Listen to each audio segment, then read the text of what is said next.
Welcome to Aaron Ask America. Today is episode 3, and we're talking to a friend of mine named Wesley. And it's a pleasure to speak to him today. I can't wait to talk to him. And here we go. So, Wesley, how are you doing? I'm good. How are you? I'm doing great.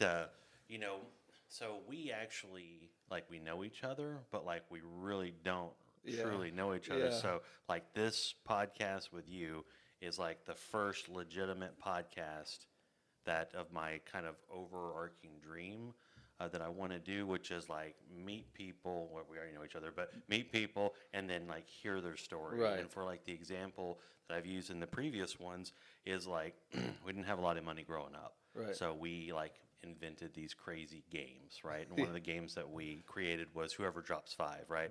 So my dad, my brother, and me had a football, and we just throw it to each other. And the first one that dropped it 5 times lost, right? Okay. And then it ended up being, dad versus me, dad versus my brother, or me, because we had to come up with these various rules. Because as we got older, right, we weren't missing the ball so much, so we Right. had to do a one bounce rule. We came up with all kinds of things like that, but quirky stuff like that. If you've got that going on, if you had that going on right now with your family, coming up with these crazy games, basically we're just the overall goal with the podcast is to introduce an array of people, backgrounds, religions, sexuality, all that sort of stuff, saying, okay, this is where I started and here's where I am now, Mm-hmm. right? Mm-hmm. And just say, hey, each one of us are Americans, right? That's the whole point of Aaron Ask America is having as many people with as many backgrounds present, how did I get from here to here? Right. And Right. then where do I go from here, right? Right. Right. So for us, you and I met through church and through the men's group and all that. Yeah. So prior to you stepping in the front door of the church, and even now, like I said, we don't technically really truly know each other as much as of course my wife who was in episode 1 Right. and Matt the author from last week. But I guess the best way to start out the podcast is how did you and I how did our paths cross? How did you get to Second Mile Church? So, um, I guess I'm not really sure how far to go back, but how I got to Second Mile Church is my daughter, my oldest kid, she went to school with another young lady that went to Second Mile. Ah, okay. And so she invited her out to the youth group. And so she started going to that and she really loved it. Then church camp came up and we signed her up for church camp. She was all excited. She went to church camp. I think it was the last year that we didn't run it as a church, Yeah. maybe. Something I like think it that. was 3 years ago. Yeah, Yeah. something like that. And she came back on fire for the Lord. She had been saved previous to going to church camp, but she hadn't been baptized or anything like that. So she came back on fire and wanted to get baptized. So she comes home and she says, "Hey, Dad, I'm getting baptized. You need to come to the church, so that we can do that." And I walked in and met the preacher and everybody, and I was just like, "This is where I'm supposed to be. There's no doubt." Um, the Lord brought her to that church for us to be part of it. So that's what got me there. Just kind of some of my background, I guess. Grew up in a family that was religious, but didn't go to church regularly Yeah. ever. More kind of agnostic, or maybe theists, but not really any sort of scripture stuff like that. Yeah, so like my father to this day and his wife, my stepmother, they're, I hate to say it, but I think they're kind of the cultural Christians Yeah, that yeah, we've talked about previously yeah. at church, where they'll talk about praying for people and stuff like that, but I don't think they ever actually do it. And they definitely don't ever go to church, not even on like Easter or the big ones, Oh, wow. So, but I did recently actually talk to my father about, "Are you saved, Dad? Have you accepted Jesus as your Savior?" I had that conversation and he said, "Yeah." So he's not a liar. So, Yeah. I mean, hopefully it's true. Obviously, I don't know and you don't know. I mean, it's between Him and God, yeah. him and God. So, How do you even approach that kind of conversation? Because, you have people that are in your life that when you approach them, right, if they're either not saved, but they think they are, or they are saved, but they're backslidden. And then you're like, hey, are you really saved? There's like some like inching into massive offense there where you're like, you know what, get out of my house, bro, Yeah. type conversation.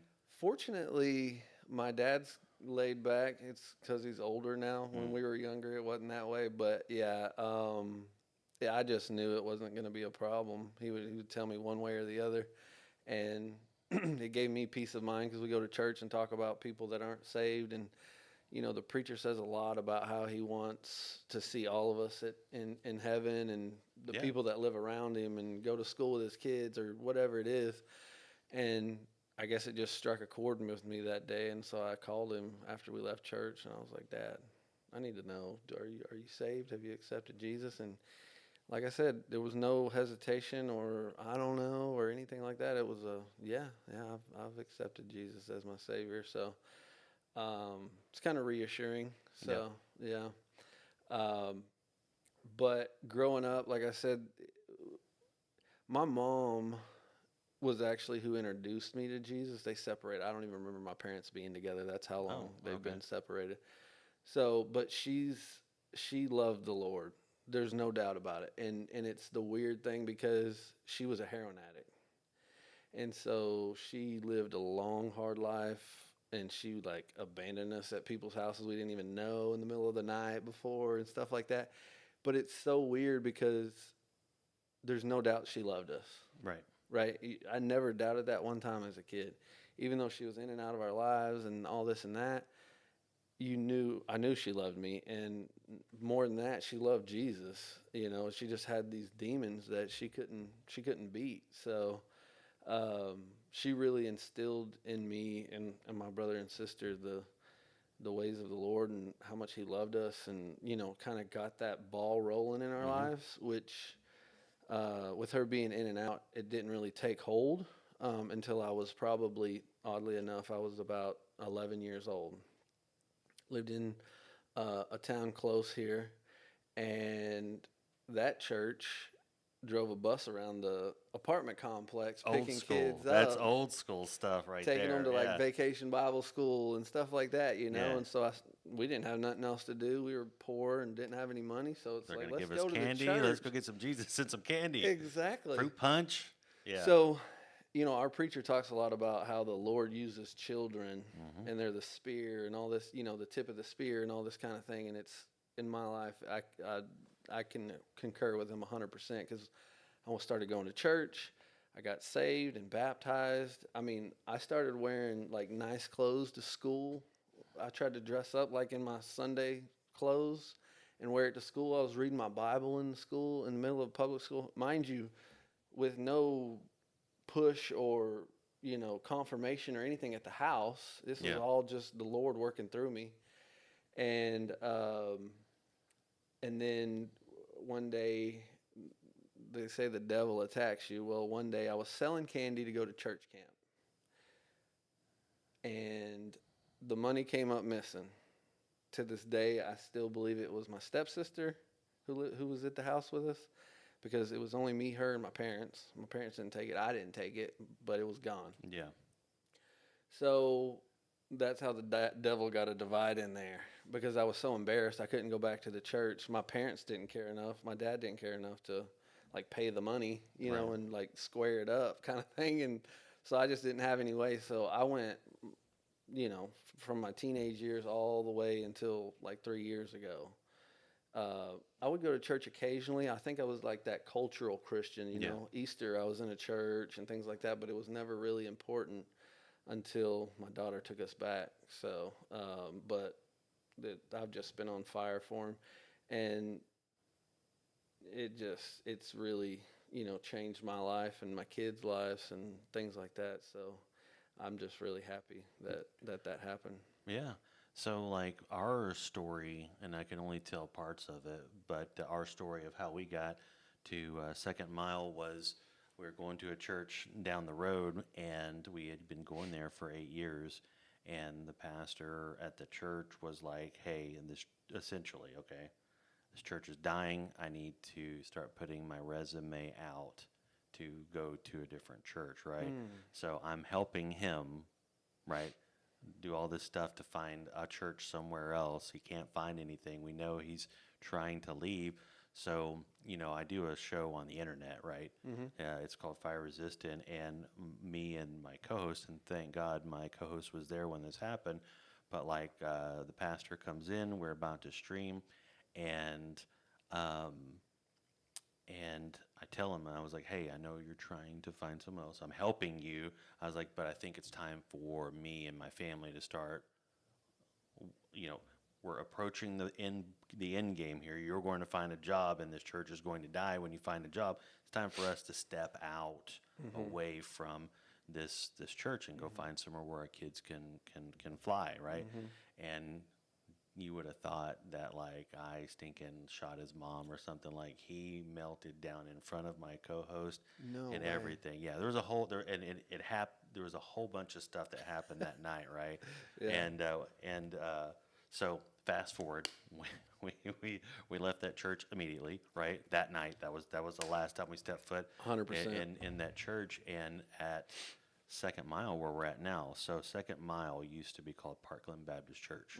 So that is the church I grew up in. Oh, So wow. so I grew up in that building, right? There's so many things that happened to me in that building. Like I got baptized there, all this sort of stuff. I got married in that church. Wow. Yeah, and then so we we know that this church exists, right? And I also know that Pastor Todd is the pastor of the church because his dad, Charles and Shirley, were my mom's youth directors growing up.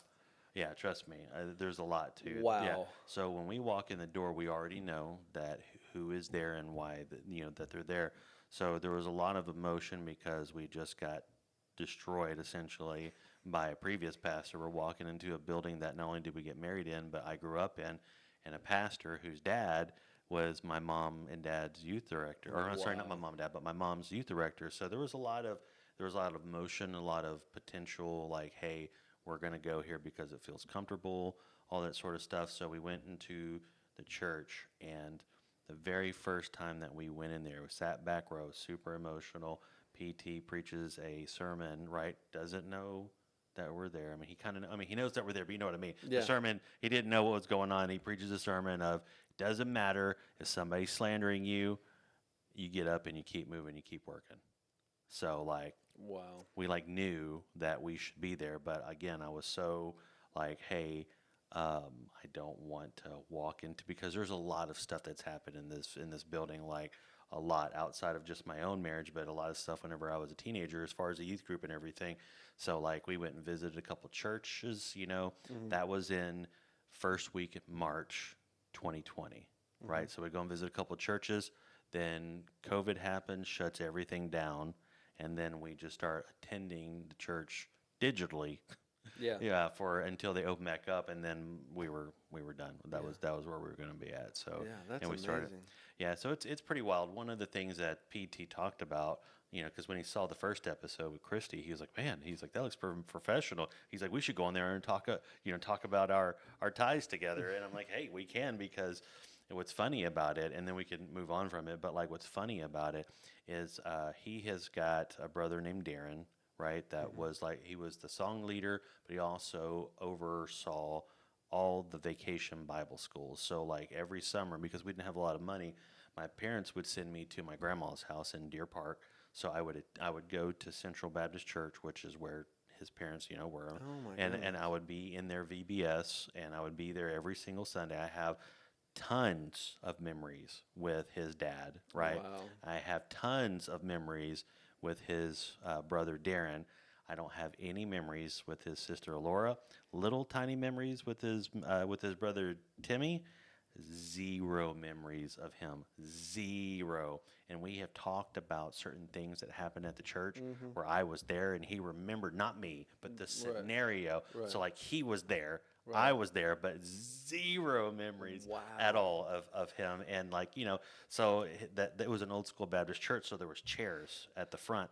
There's no doubt that like, if I got hypnotized, they could probably pull a memory where I can remember him sitting in one of those chairs, but I don't. Yeah. Zero memories of him at all. Wow. Yeah. So it's pretty funny. That's pretty It's awesome pretty though to yeah. have that connection. Yeah, It's so like, when we got married 20 years ago, we went from that church, which was called Parkland at the time, down to Houston, that Deer Park, because that's where my grandma was. She wasn't well enough to make the drive up there. hmm So we as a married couple, our very first sermon we ever heard together was Charles Dunn. Yeah. So wow. yeah, so we went, we got married Saturday, drove down, woke up, went to church, went and hung out with my grandma all day, and then went and hopped on a cruise. Yeah, Wow. yeah, That's pretty amazing. it's pretty crazy, and we'll be able to go into it more when he actually sits down because I've already talked to him. Yeah. He's going to come in here, and Blair's going to come here. But all that aside, so when you were talking about like growing up, right? hmm You were talking about step parents and stuff like that. Like I don't know if you know, but like my wife Christy is a step parent. Like I have an older son with with a high school girlfriend, right? hmm Um, so like she has her own kind of versions of what it's like to be, like a step parent. So hmm like she had to go through some stuff because Brett's biological mother really didn't want to be a part of his life. hmm So there was some stuff that Brett had to deal with because of that. There's also some stuff she had to deal with that. Like when you're like from a first person point of view, like when you're going through that, like, you said that your mom was in and out. Like, how does that? Because I know you'd said you went through a lot of stuff and you wanted hmm to cover some ground. So I at least wanted to get you going that direction. Yeah, I mean, honestly, uh, there's a lot that I could go into, but when I do sit down and tell my story to people, especially like my in-laws who are amazing, by the way, um, I always have to reiterate that I don't think I would choose a different path for Yeah. myself if I could, you know. I think it makes you into the person you are, and having struggles like that just they build character. You know, they Yeah. talk about it in church all the time about how trials just make you a better person at the end of them, and that's just that kind of thing. And I couldn't agree with that more to the point to where when my mom was passing away, when she was on her way out, I went to her one day and I was like, "Mom, I'm scared." And she's like, "What are you scared of? You're a great dad." And I was like, "Well, I had a living example of what not to do and how I didn't want to live my life, you know." And I said, "My kids don't really have that," um, which they ended up having some of that anyway. But I was, and she was like, "Wesley, just talk to them. You're a good dad. They're good kids. Just talk to them and explain to them the way life works." Yeah. And not really realizing it, I guess, over the years, they've had some physical, um, teachers as far as my brother and sister who've lived a really hard life and haven't lived by the straight and narrow per Yeah. se.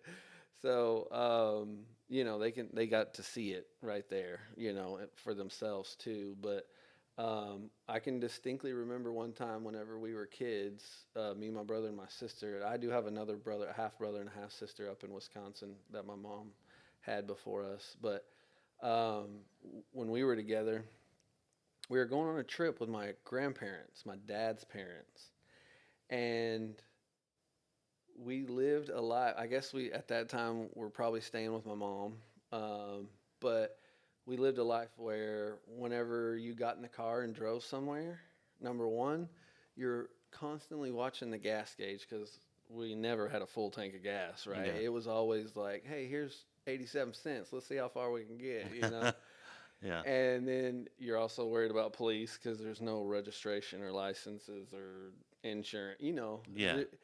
So, so you just get this panic anytime you go somewhere. And we go on this trip with my grandparents, and we're riding along, and we're constantly checking the gas gauge. And Grandma, we got plenty of gas and stuff. And they turn around, they're like, "What? Why? What are you doing? We got plenty of gas. We've got money to get more gas when we need more gas." Like they got upset with us because we just wouldn't stop, but it was just something we It's, were so well, it's, used to, it's part of what was built into you. Yeah, Yeah. 100%. So that's one of the distinct memories I have where my grandparents like had to get on to us and be like, "Listen, we got gas. We're gonna make it. Everything's good. We have money for if we have a flat tire, just anything like that. So, um, it was definitely a good learning experience for me. I don't like I said I don't think I would change it for anything. I think it helped me become who I am.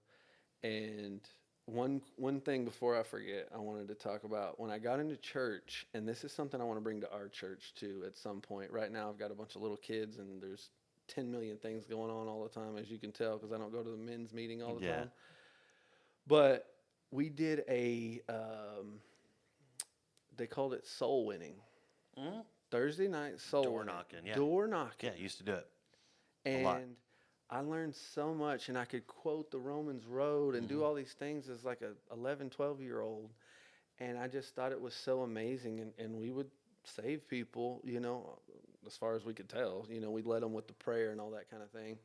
And it was so magical because the preacher bribed all the kids. And he's like, hey, after soul winning, we're going to Brahms and getting an ice cream. So, I mean, I've always loved the sweets. I was there every Thursday, ready to go, Yeah. work for the Lord. But in the back of my head, I'm thinking about that Ice ice cream, cream that's Brahms. coming Yeah. after. So, but I would love to start something like that at our church one day when I hate saying it like that, like I don't have time for the Lord, but it's just a whole lot going on with Yeah. 5 kids. So I think the art of door knocking. I don't even know because like when's the last time that we had a Jehovah's Witness knock on our door or a Mormon? I think that kind of went out with COVID, right? So Oh, yeah, I didn't even think about that. there's a church up the road that when we first got married we went to, right? And every Thursday they would have dinner for everybody who showed up. You would eat dinner and then you'd go out there and door knock in all this whole entire area. Hmm. And so it was like an art, or not art, but it was like something that it's a lost art now. And Yeah. some crazy things happen, right? Oh yeah. Some guy pulled a gun on us because he didn't know who we were. Oh He my was yeah, gosh. it was wild. I had a guy that when I knocked on the we knocked on the door. He opens up the door and he goes, "Hey." He's like, "Y'all are y'all Protestant or are you Catholic? What?" We're like, "Oh, we're Protestant." He was like, "You know who the biggest heretic in the Bible was?" We're like, "Who?" He's like, "Jesus." Slam the door in our Oh my face. gosh. It was yeah. I mean, you do it long enough, and Yeah. there's another story real quick, and then we'll get back to it. But like, I went door knocking with two of the friends that at the previous church. One of them's name was Aaron, another guy name was Josh. We knocked on the door. This lady comes out, super nice. She starts talking to us. We're engaging with her. Great conversation. Mhm. This old man like comes out the door. He walks past us all the way down to like where maybe like I don't remember how far he went because we were engaging with her. But he walks and then he goes, let's say her name was Jessica. He goes, "Excuse me, Jessica, I'm going to take out the trash." And then he grabs her and he brings her in the door, shuts the door and locks it. And then like this was the first door we knocked on, right? And Uh-huh. this was the first house they had ever knocked on, so their very first experience. And one of my friends, Aaron, looks at me and he goes, "Were we the trash?" And I was like, "I think so. I think he took us out." But it was so hilarious just because like we had crazy interaction. But yeah, but back to what you were saying before as far as starting up like door knocking. I don't know if with rings and stuff like that now. I don't know If it'll be how. Well, no, possible. it's not that it's not possible because people still knock on my house trying to sell me solar panels, Yeah, like yeah, yeah. basically on a weekly basis, not on Yeah. weekly, but every other week, couple weeks, something like that. So people still enter the door, or they wouldn't still be out here trying to get us to buy solar. So I just think it's, I don't know. I think that like an idea I would throw at you, right? So what would your thoughts be on? So you're familiar with video games, right? To a degree, A little bit. you've heard of a game called Fortnite, right? Oh yes. Okay, I So know that one. I think, right, this is just my bias here, okay, because remember I do a show on the internet. Yeah. Like there is a ministry that is out there in the digital world that you have absolutely no idea exists, right? Okay. Because you're not in that world, but there's a game out there, Fortnite, where you can do, and Fred and I used to do this, where we would go and do a game in Fortnite called Random Duo, right? So we would queue up to play the game, and it would connect us with a random person. Okay. and then it's just you and that person. And if they have a microphone, talk to them about Jesus. Oh wow. Yeah, there's a guy I used to run around with named Missionary Gamer. Like he would hop in this game called VR Chat with just a bunch of people running around just talking. There's nothing new in the game, just running around with little avatars talking. And him and I would go into these different chat rooms talking to people. And at the time, he lived in Montana, Mm-hmm. and like he lived on the side of a mountain. So he was on the side of a mountain. I'm over here in Fort Worth, right? And we're talking to people from around the world. Oh wow. Yeah. And if you've Wow. ever heard of like the Living Waters thing, where the guy asks you, "What do you think happens when you die?" and then you kind of lead that conversation from there. That's what he did. Wow. Just walk up there. Hey guys, what's up? Blah blah blah. Hey, real quick question. What do you guys think happens when you die? Everybody has an answer for that, right? Well, Yeah. some people say they don't know stuff like that. Yeah. But like, what do you think happens when you die? Boom, and then you're in the door because they're captivated because they're like they answer the question and then everybody starts talking about it and then all of a sudden, have you ever told a lie? What does that make you? It makes you a liar. Have you ever stolen anything? What does that make you? It makes you a thief, right? Yeah. All that you takes you all the way down, right down the line, and that's what he would do. And Hmm. it's an interesting world, but you know maybe not so much door knocking because people are so crazy now, but Yeah. like maybe raising up a bunch of like digital ministry people who we figure out a way to go out there. Because the main reason why I bring that up Mm-hmm. is when you go into like Twitch, Okay. right? So let's say there's a big streamer named Ninja. Let's say I think he averages about 20,000 people watching him, right? So everybody's typing. So when you say hi Ninja, it's gone because Yeah. everybody's talking. Mm-hmm. So people are looking for community. That's the whole point of it is they're looking for community so hard that they're part of a 20,000 person queue where they're Mm. in theory desperate for this one guy who's playing Fortnite or whatever game he's playing Mm-hmm. to see their hi ninja, or they donate $5 for him to see this moment, just have this one moment with this person rather than just finding community with people that they can connect with, because that's ultimately what they're doing is they're Mm-hmm. looking for connection. 100%. And there's people out there that are just looking for that, and they're in a room Yeah. looking for it, right? So I think people in general, just everybody wants to be a part of something bigger than themselves. yeah, tribalism. Yeah, 100%. Because I know while I was backslidden and not going to church regularly and stuff, I got into like motorcycle clubs. I was a president of like 3 different motorcycle clubs, the chapters here in Fort Worth. And that's exactly what you're looking for. You're looking for camaraderie and just being a part of something bigger than yourself. And now that I'm back in church and just, in the Word and stuff like that, it's like, man, that was me searching for God. And I Yeah. didn't even realize it. I just filled it with this little hole and it would always be a mess and, all this kind of stuff. It would never really fill that, but it was an attempt. And so when you said people just, try to be a part of a community, Yeah. I couldn't agree with that anymore. Whether it's video games, motorcycle clubs, MMA, UFC, Dallas Cowboys, right? Mm-hmm. When somebody wins a championship, especially if it's your town, right? Then Mm-hmm. you're like, we won. Yeah. Yeah, I never step foot on like when I step foot on the cowboy field, when I take the tour, and at the Yeah. end you can step on the football Yeah. field. But we Yeah. always say we won. Back in the '90s when we Yeah. were winners. No, Yeah. I didn't win anything. It was Troy Aikman, Emmitt Smith, and those guys. But yeah, it's that whole, like you're saying, trying to feel like some sort of camaraderie. So how many brothers and sisters do you have total? So I have 2 brothers and 2 sisters. So total of 5 of you. Yes. So were y'all all underneath the same roof? No. Okay. No. So that's pretty unique story too. So my mother was married to a man that was in the Marines, and they lived up north somewhere.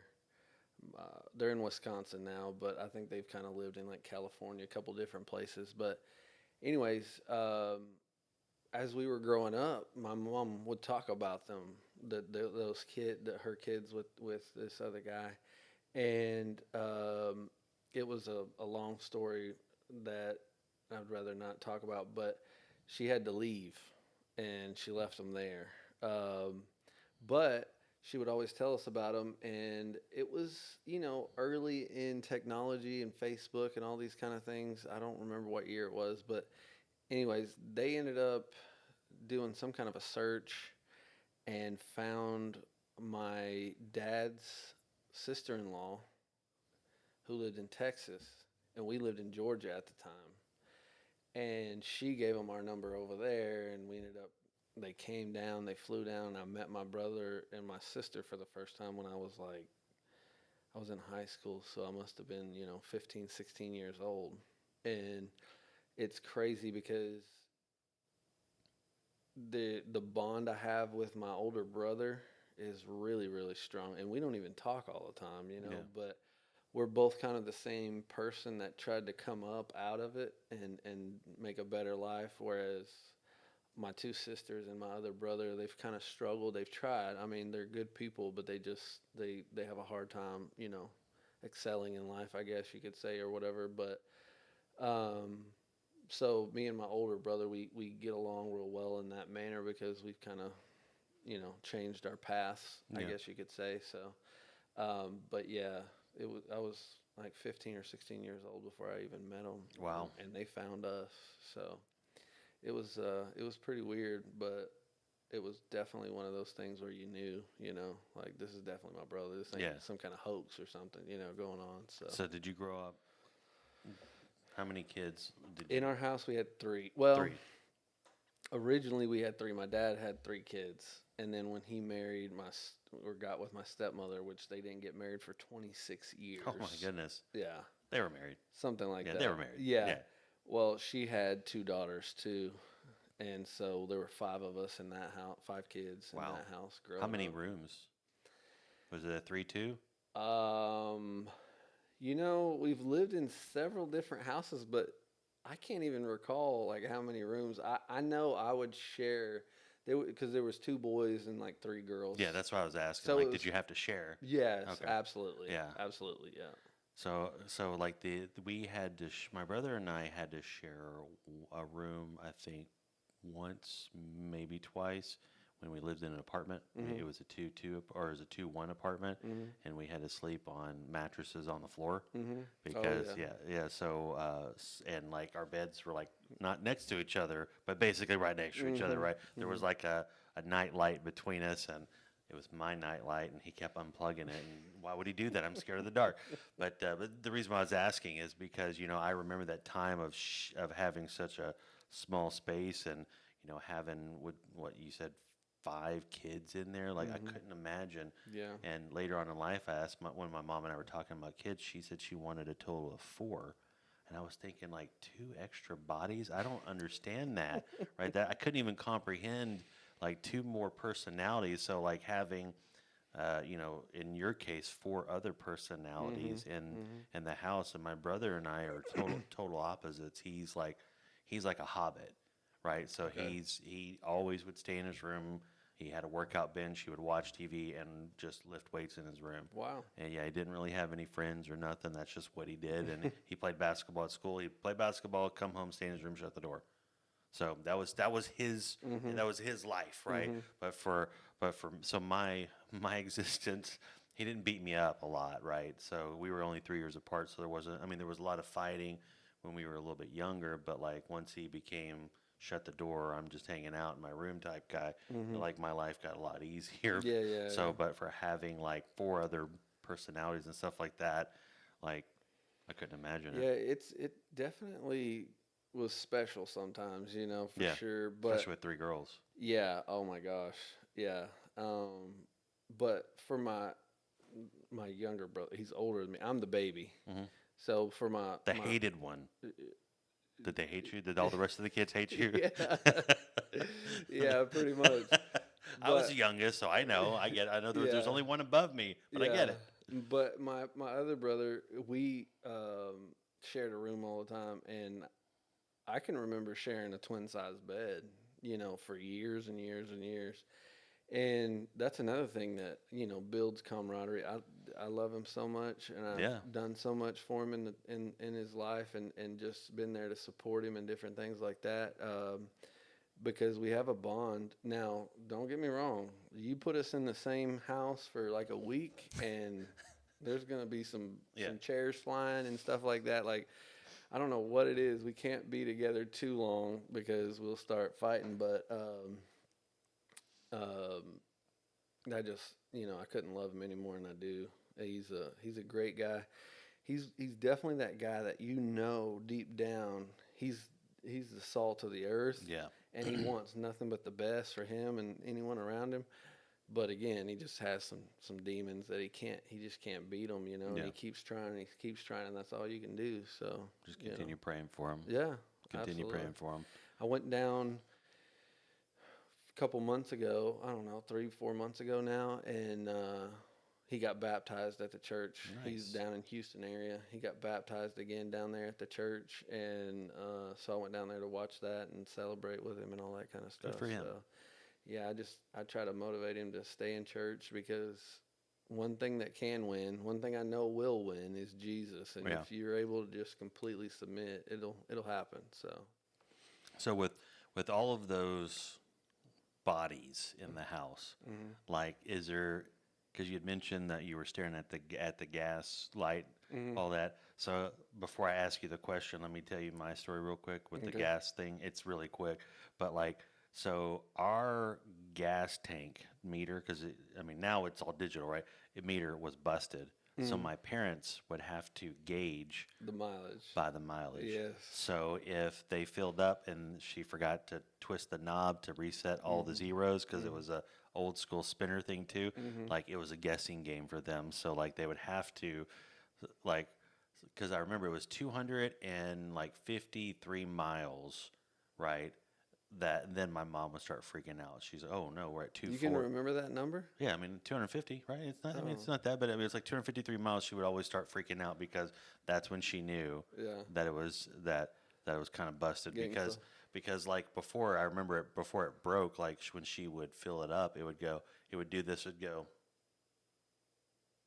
Oh. It would kind of flop a little bit, and then it would just stay on E. And it's just like. Okay. And then when my dad was able to get her another car, then that kind of just. Yeah. But what I was going to ask you is, with how close were all of y'all in age? Really close. Okay, so y'all were all kind of piled into the same age range. So were there ever times where all of y'all got along enough to be like, "Hey, game time, we're gonna play a game"? Or was it just like, "Hey, girls, now we're me and brother over here by ourselves"? Yeah, no, I definitely think there were days like that. I remember we had at one point we lived in a trailer park in Roanoke, and I can remember summertime, everybody got out in the yard and turned the water sprinkler on and was wrestling and stuff, including my stepmom. She body slammed me and stuff. Yeah. Through the table. It was well, I respect her a whole lot more than that now. But yes, so I can remember some good times like that. There was a little creek we would always go swimming in and stuff. So, but there was plenty of the fighting. And, I would assume, especially since y'all are so piled in together as far as ages go, plus being step brothers and sisters. I personally have no idea what that's like, but I just know that the fighting that took place from probably age 5 till maybe 11 or 12, before my brother hit that area where I told you we just went in his room.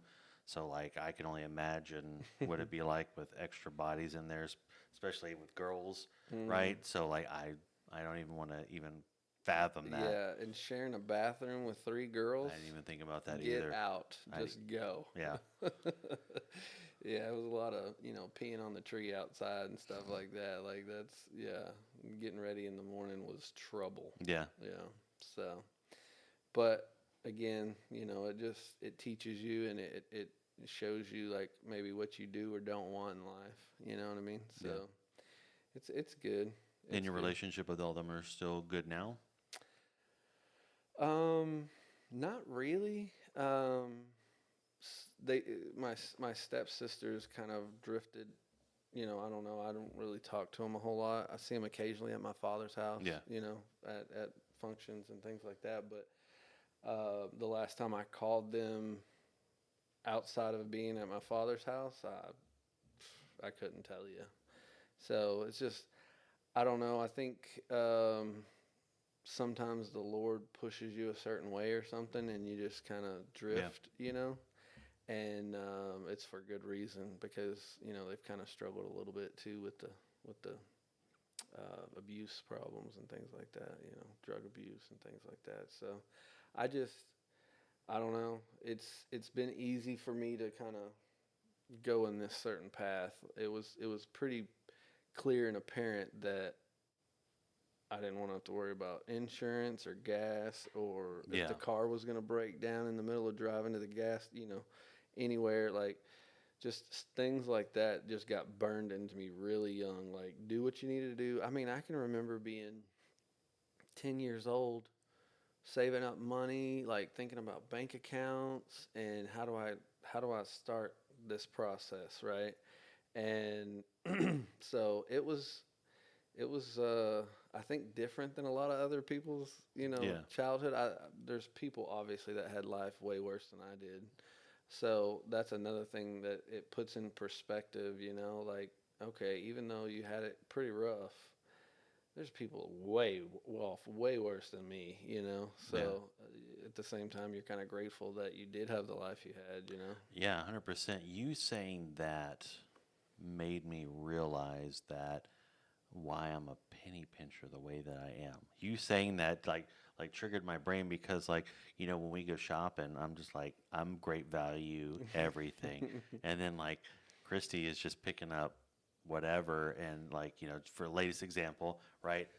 She comes, she orders this food or we get the food and there is the popcorn, the white cheddar popcorn, Mhm. and I looked at it and it was a name brand one, Mhm. and I looked at it, I was like, that there's a great value version of this, right? Like same stuff, just it just says great value on there. Yeah. But I think that you saying that like really makes me probably go back to think like if that's what it was, that me thinking, because like like like for me when I splurge, right? Like when I built the computer, I built the computer the way I wanted to, setting up this, right? Mhm. That sort of thing. But everything else, I'm just like, why are we spending this money? Why is this going here? Why is this going here, right? And so I think that's the origins of that Yeah. is doing that because like I don't like onions, and this is a famous story within my family and within this house. I don't like onions and I don't like tomatoes.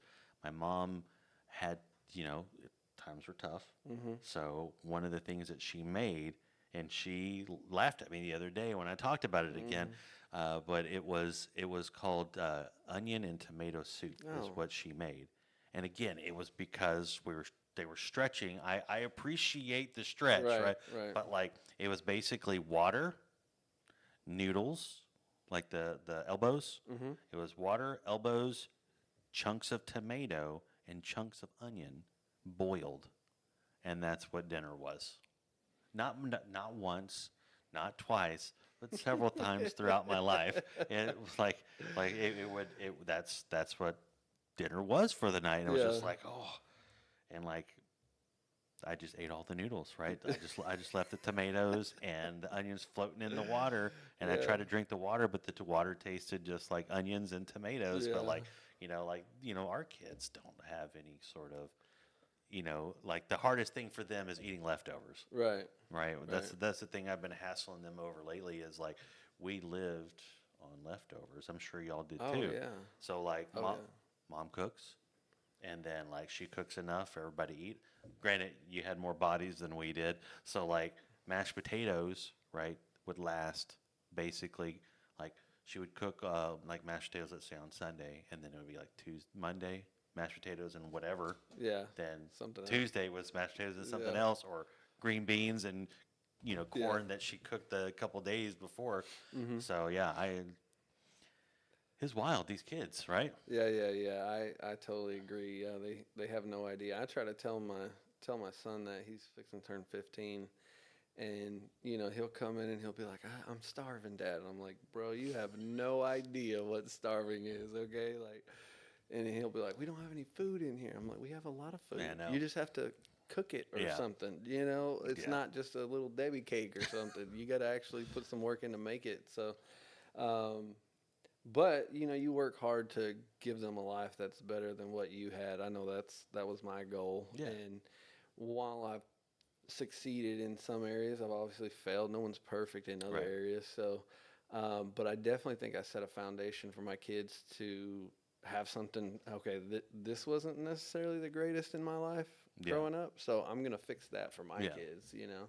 And hopefully they just each generation gets better and better and more successful, and continues to better the bloodline, I guess. Yeah, you see mistakes that your dad makes, and then you're like, okay, that's where I'm going to adjust. Mhm. And I fully expect my oldest, who just got married this past weekend, and then Dexter and Elise to do the same thing, right? Mhm. Okay, dad tried his best here, but I know that he failed here and here and here, so let's make the adjustment, right?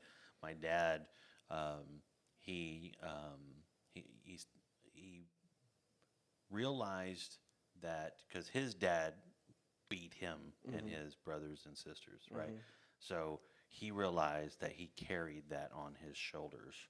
So he disciplined my brother and I to a certain point, and then he realized one time that we don't talk about, right? That once that went over the line, he realized, and I'm thankful that he realized. So he left all the discipline, the corporal discipline, Mhm. for the most part to my mom. There were Mhm. times because he did have a belt with his name on it, Mhm. right? It was called his name belt, Yeah. and anytime he was like, go get the belt," it was hanging up in the closet, and you knew exactly where it was, and it's like you feared that belt, and Yeah. like when mom would bring home like toilet paper, we would put this toilet paper in the closet, and as you're going into the closet, you're staring at the belt, putting the toilet paper in there. So Yeah. My dad growing up, he was a plastic injection molder for a while, and they also made like seals and all these different kind of things. And he made a paddle out of some like no, rubber and drilled a bunch of holes in oh it. And let me just tell you, it didn't take long for no, us to decide that we're gonna throw that thing away. We took it and threw it away. Obviously, that got us even in more trouble, yeah. but yeah, we got rid of that sucker. We couldn't let him have that any longer because man, that thing did the job. Did he have a name for it? I don't remember a name. I don't. The only other person that I knew that had a paddle, they call it Rodney Mm. because it was a rod. Spare the rod, spoil the child. So they call it Rodney. Yeah. So Rodney is one of those things that stick out my mind. So I didn't know if everybody, because I only know one person ever had a rod. My Yeah. dad used the belt. Yeah. Yeah, Yeah. there was the belt. Yeah. Yeah. I don't like the belt. Yeah. Yeah.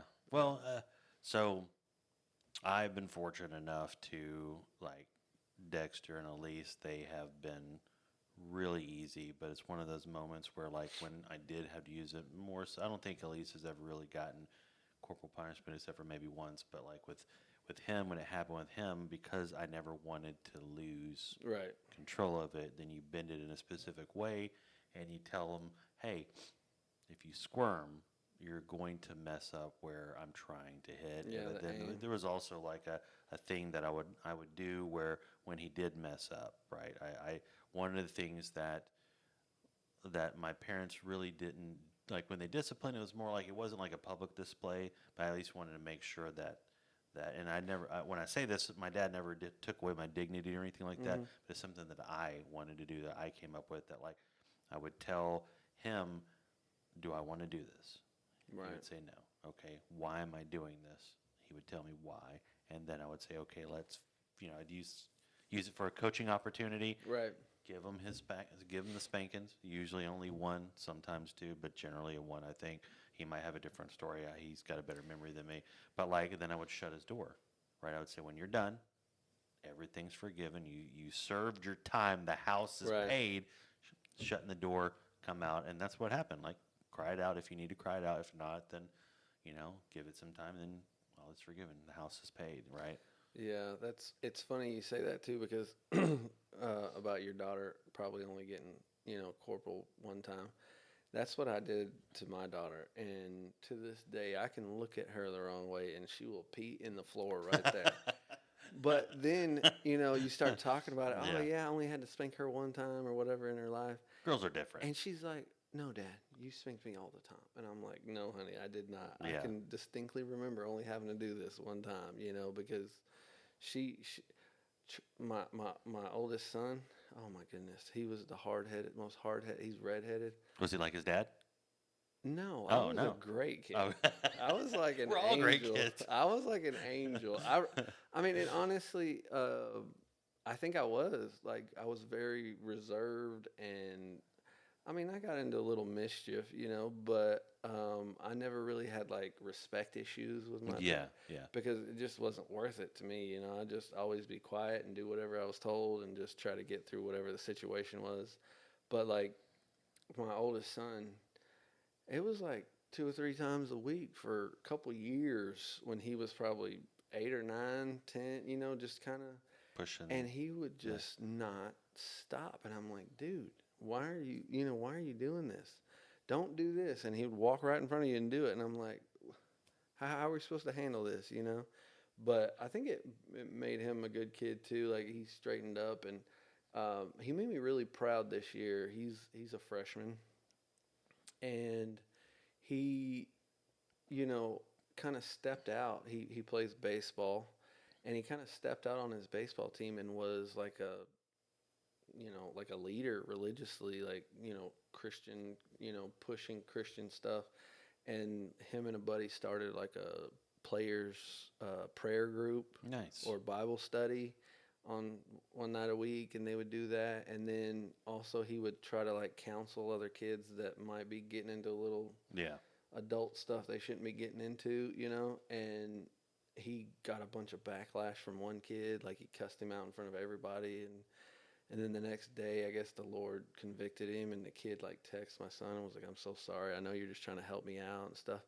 But to see him go through struggles like that for the Lord, it makes me so proud. Like I don't care what he does on the baseball field, which he's really accomplished and has done really well, but his love and his I guess willingness to accept the Lord's path over this last like year is what makes me more proud than anything about him.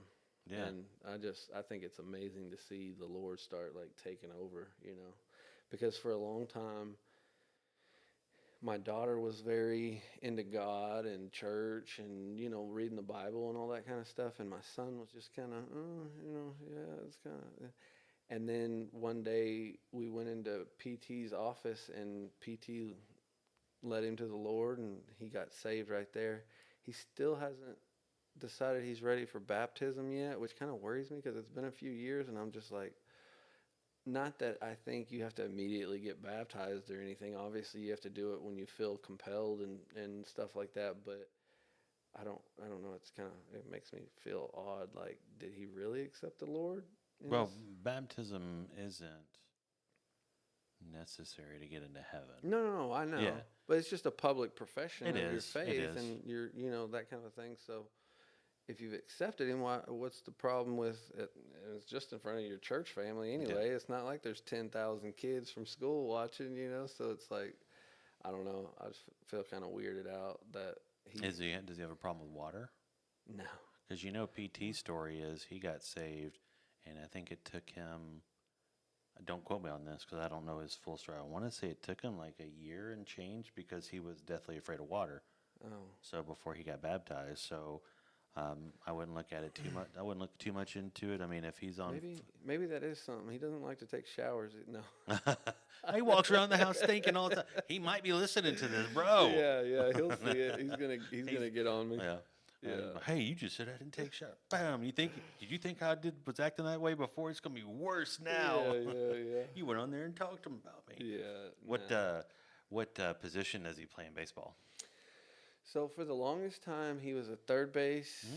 He played just a scotch of first base, but he was predominantly a third baseman. But something switched, and he just loves first base. So he plays first base, and he's a pitcher. He's I would say above average pitcher. Mm-hmm. He's kind of come back to the pack recently. I feel like he has a really good command and mental toughness, which you have to have as a pitcher, obviously. And first baseman. Yeah. First baseman gets all the action. Yeah. Outside of the pitcher, because the entire game, for the most part, is on the pitcher. Yeah. So, but yeah, he played both of those and he seldom ever plays third base now. He's pretty much a first baseman and a pitcher. And he actually won freshman pitcher of the year. Good. at Good for his him. baseball banquet. So I was pretty proud of him for that. Does he get that from you? Like, did you play sports? Oh no! Oh, Well, I was too poor. I always wanted to play baseball, okay. and that's why when he turned 4, I got him in baseball because I'm like, dude, you're Yeah. doing it. I wanted to do it. You're doing it. But we didn't have very much money. Growing up, we were pretty poor, so it was just one of those things where even like the $150 it cost to play rec ball was like, yeah, well, that's Yeah. like food for a few weeks, or whatever. So. Yeah, no, I never played. I played football in high school, but wasn't good at it, so it What didn't last very what long. position did you play? Played defensive end. They even Nice. stuck me at like safety at one point in middle school. I didn't understand that because I'm slow. My Yeah. son's really slow. We don't run fast unless a bear's chasing us. And so I don't know, but they did that. I played safety for a little while, but it's typically like I wasn't big enough at the time. I am now, but I Yeah. wasn't at the time big enough to be a lineman. But I was too slow to play like wide receiver, running back, or tight end, or what. Yeah. So it was kind of one of those things. I had a very similar experience in my football. Is so I was skinny back then, but I was slow. So they made me a guard.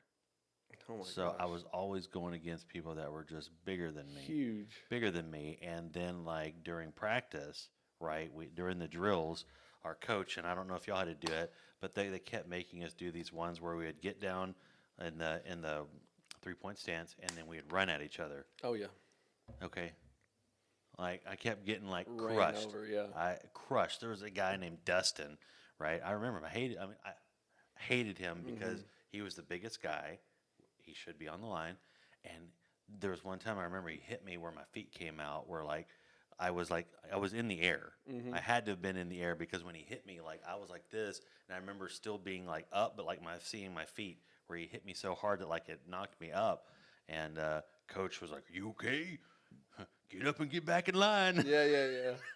No, I don't want to. I had one play like that. We did like the angles, and I remember this one kid. He was smaller than me, but he was tough, and he was built like he was stocky, so Mm, he could run you over. And even though I was bigger than him, but we did the angle, and then you tackle. One would have the ball, and the other one tackles that kid, right? mm, And man, I could tell he's trying to run me over, and I'm supposed to tackle him. He's got the ball, and I could just tell he's trying to run me over. So I just start running just as hard and as fast as I can. And I'm telling you, I hit this kid, and I don't know what happened.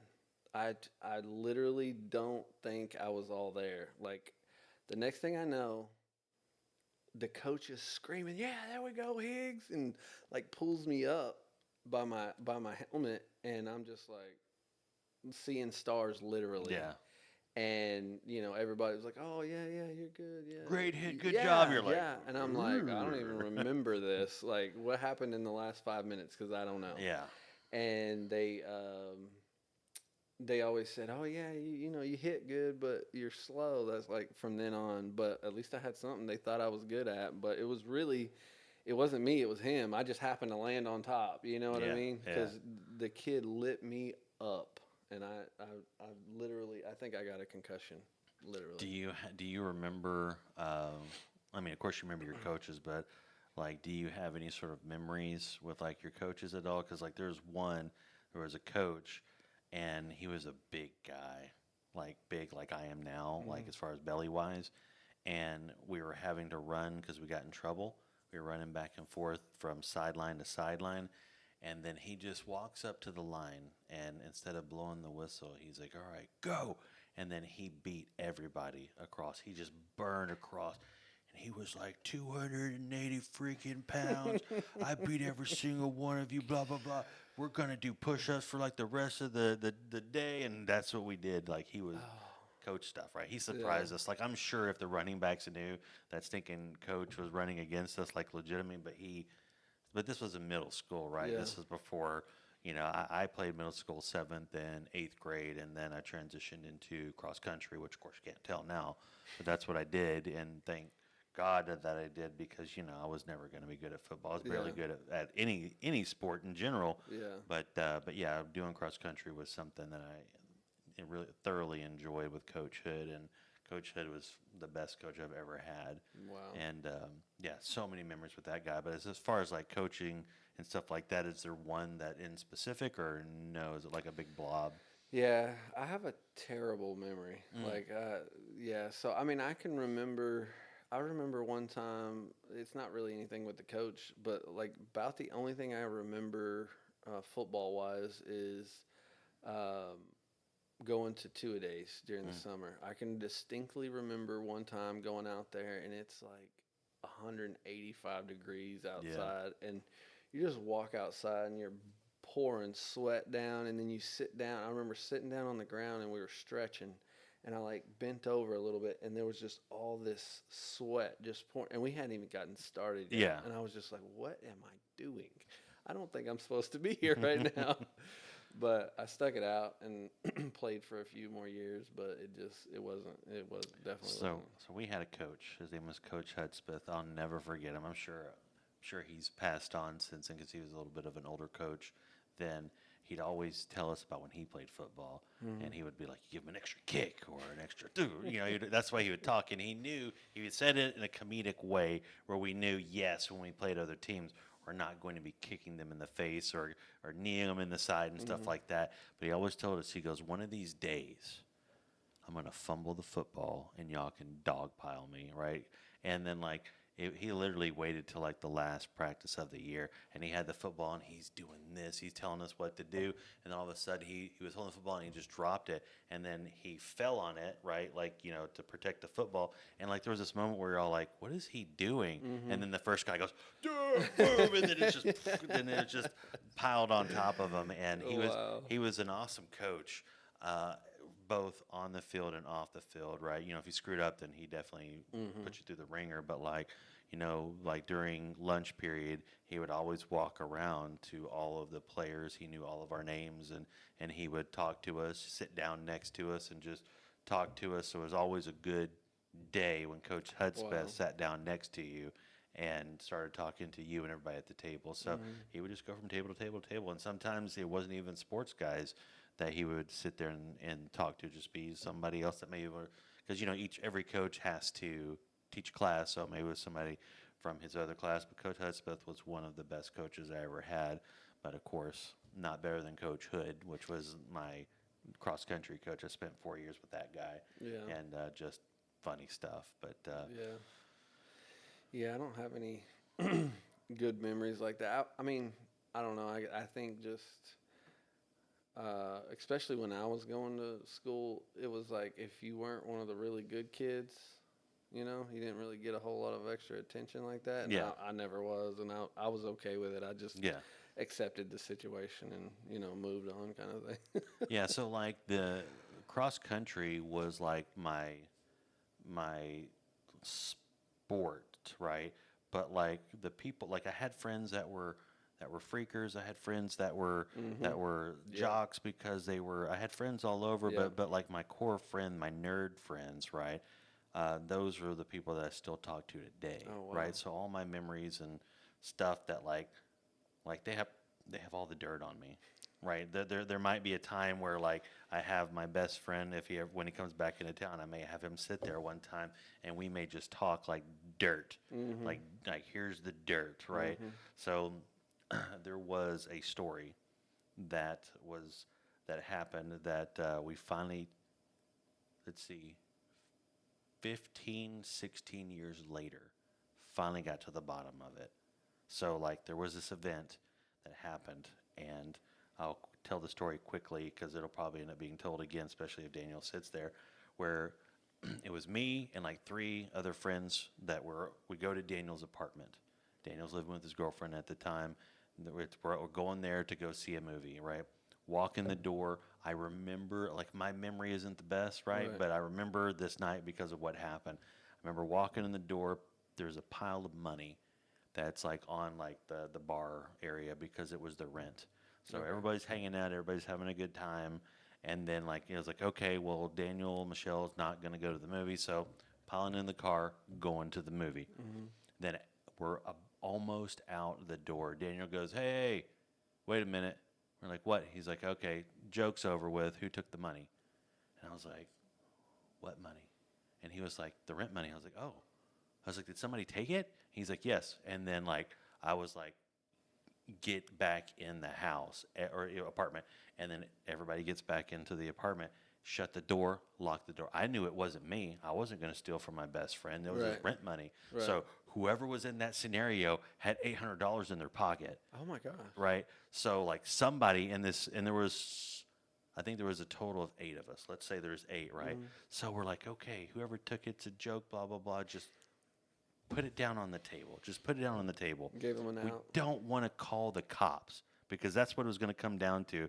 Because anybody that, again, I knew that I didn't steal, Right. and I knew that Daniel didn't steal, and I knew that Michelle didn't steal because it was their money. They were Right. paying the rent with it. So all these people that were in there who were all we were all friends, right? So, like, How many people are you talking about? there was probably about 8 people in the Oh, house. Yeah, gosh. so there was a lot. So we turned off the lights. We all gathered around, let's say, this table.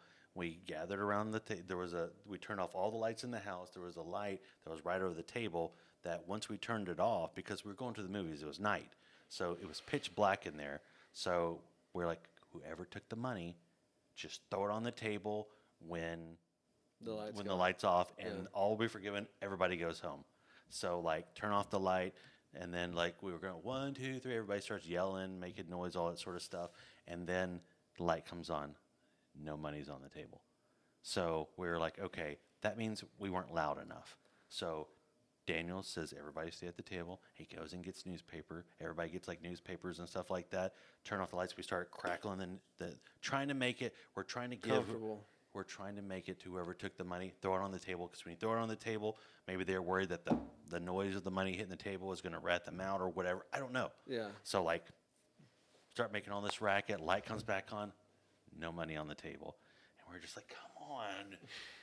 And so we're like, whoever took the money, like, we're either going to do 2 things. We're either going to call the cops, or we're going to have to, each one of us, go into the bathroom, and all the guys are going to be searched by Daniel because it's his money, or and the girls that were in the scenario were going to be searched by Michelle because it's her money. Yeah. And then, so, like, we turned off the lights. We did it again. No money. And then, like,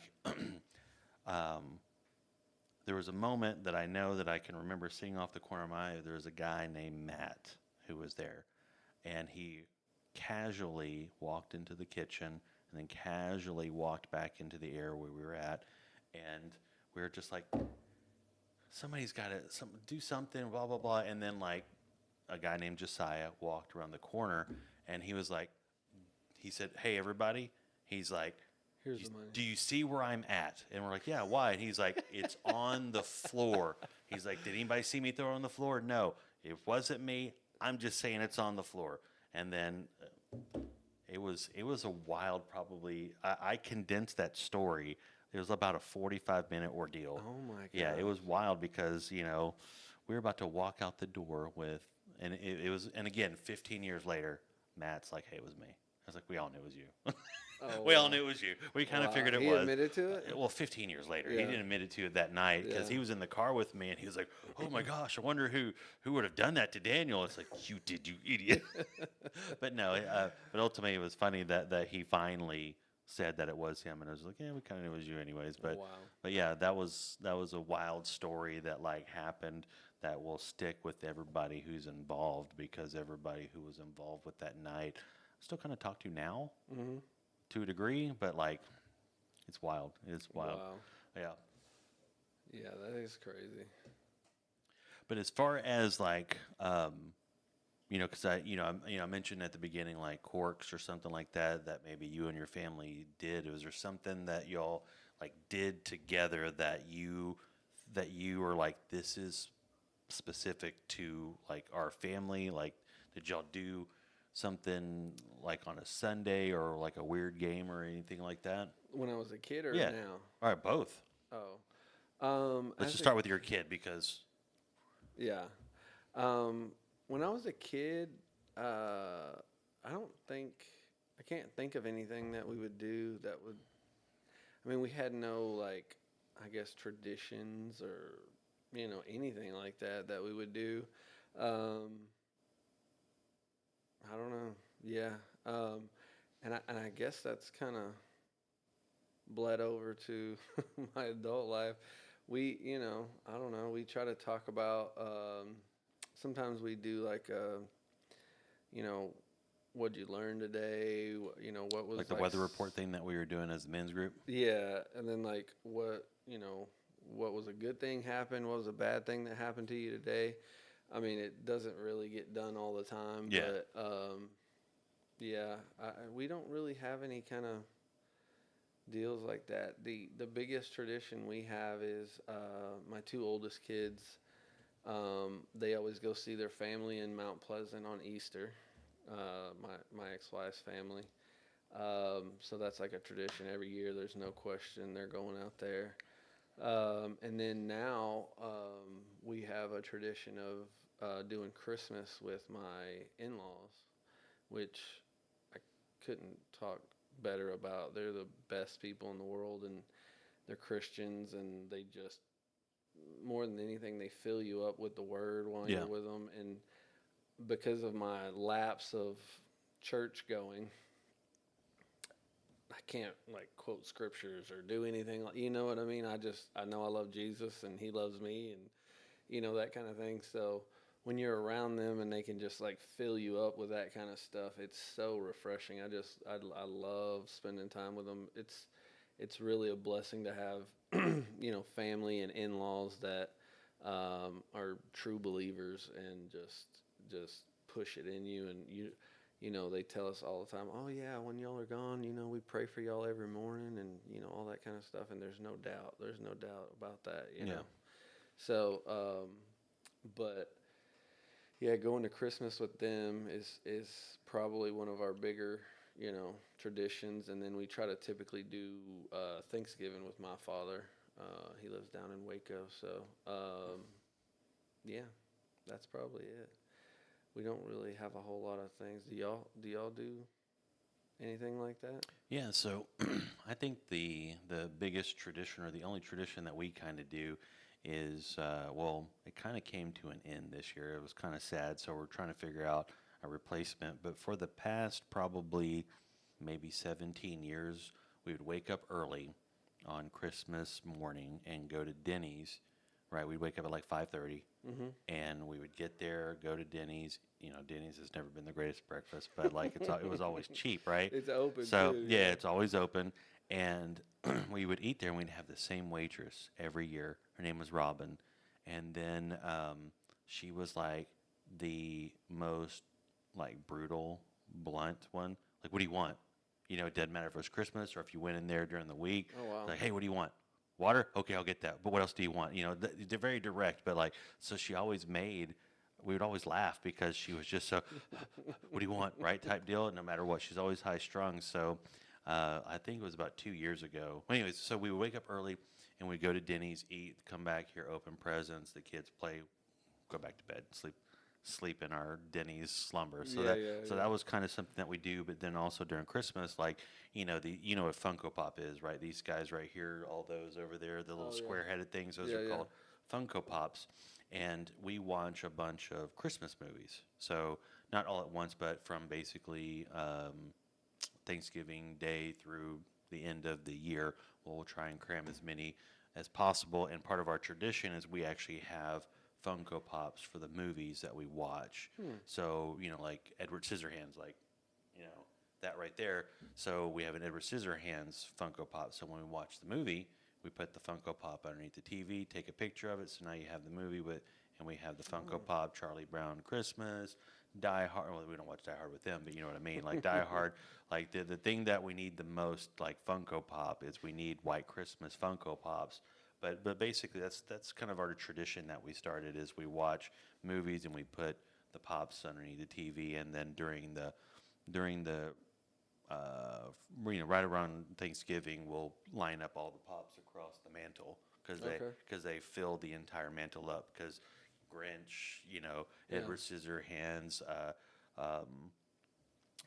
Home Alone, Charlie Brown, like every Gremlins, like all those movies have Funko Pops, and they all fill it, the entire mantle up Wow.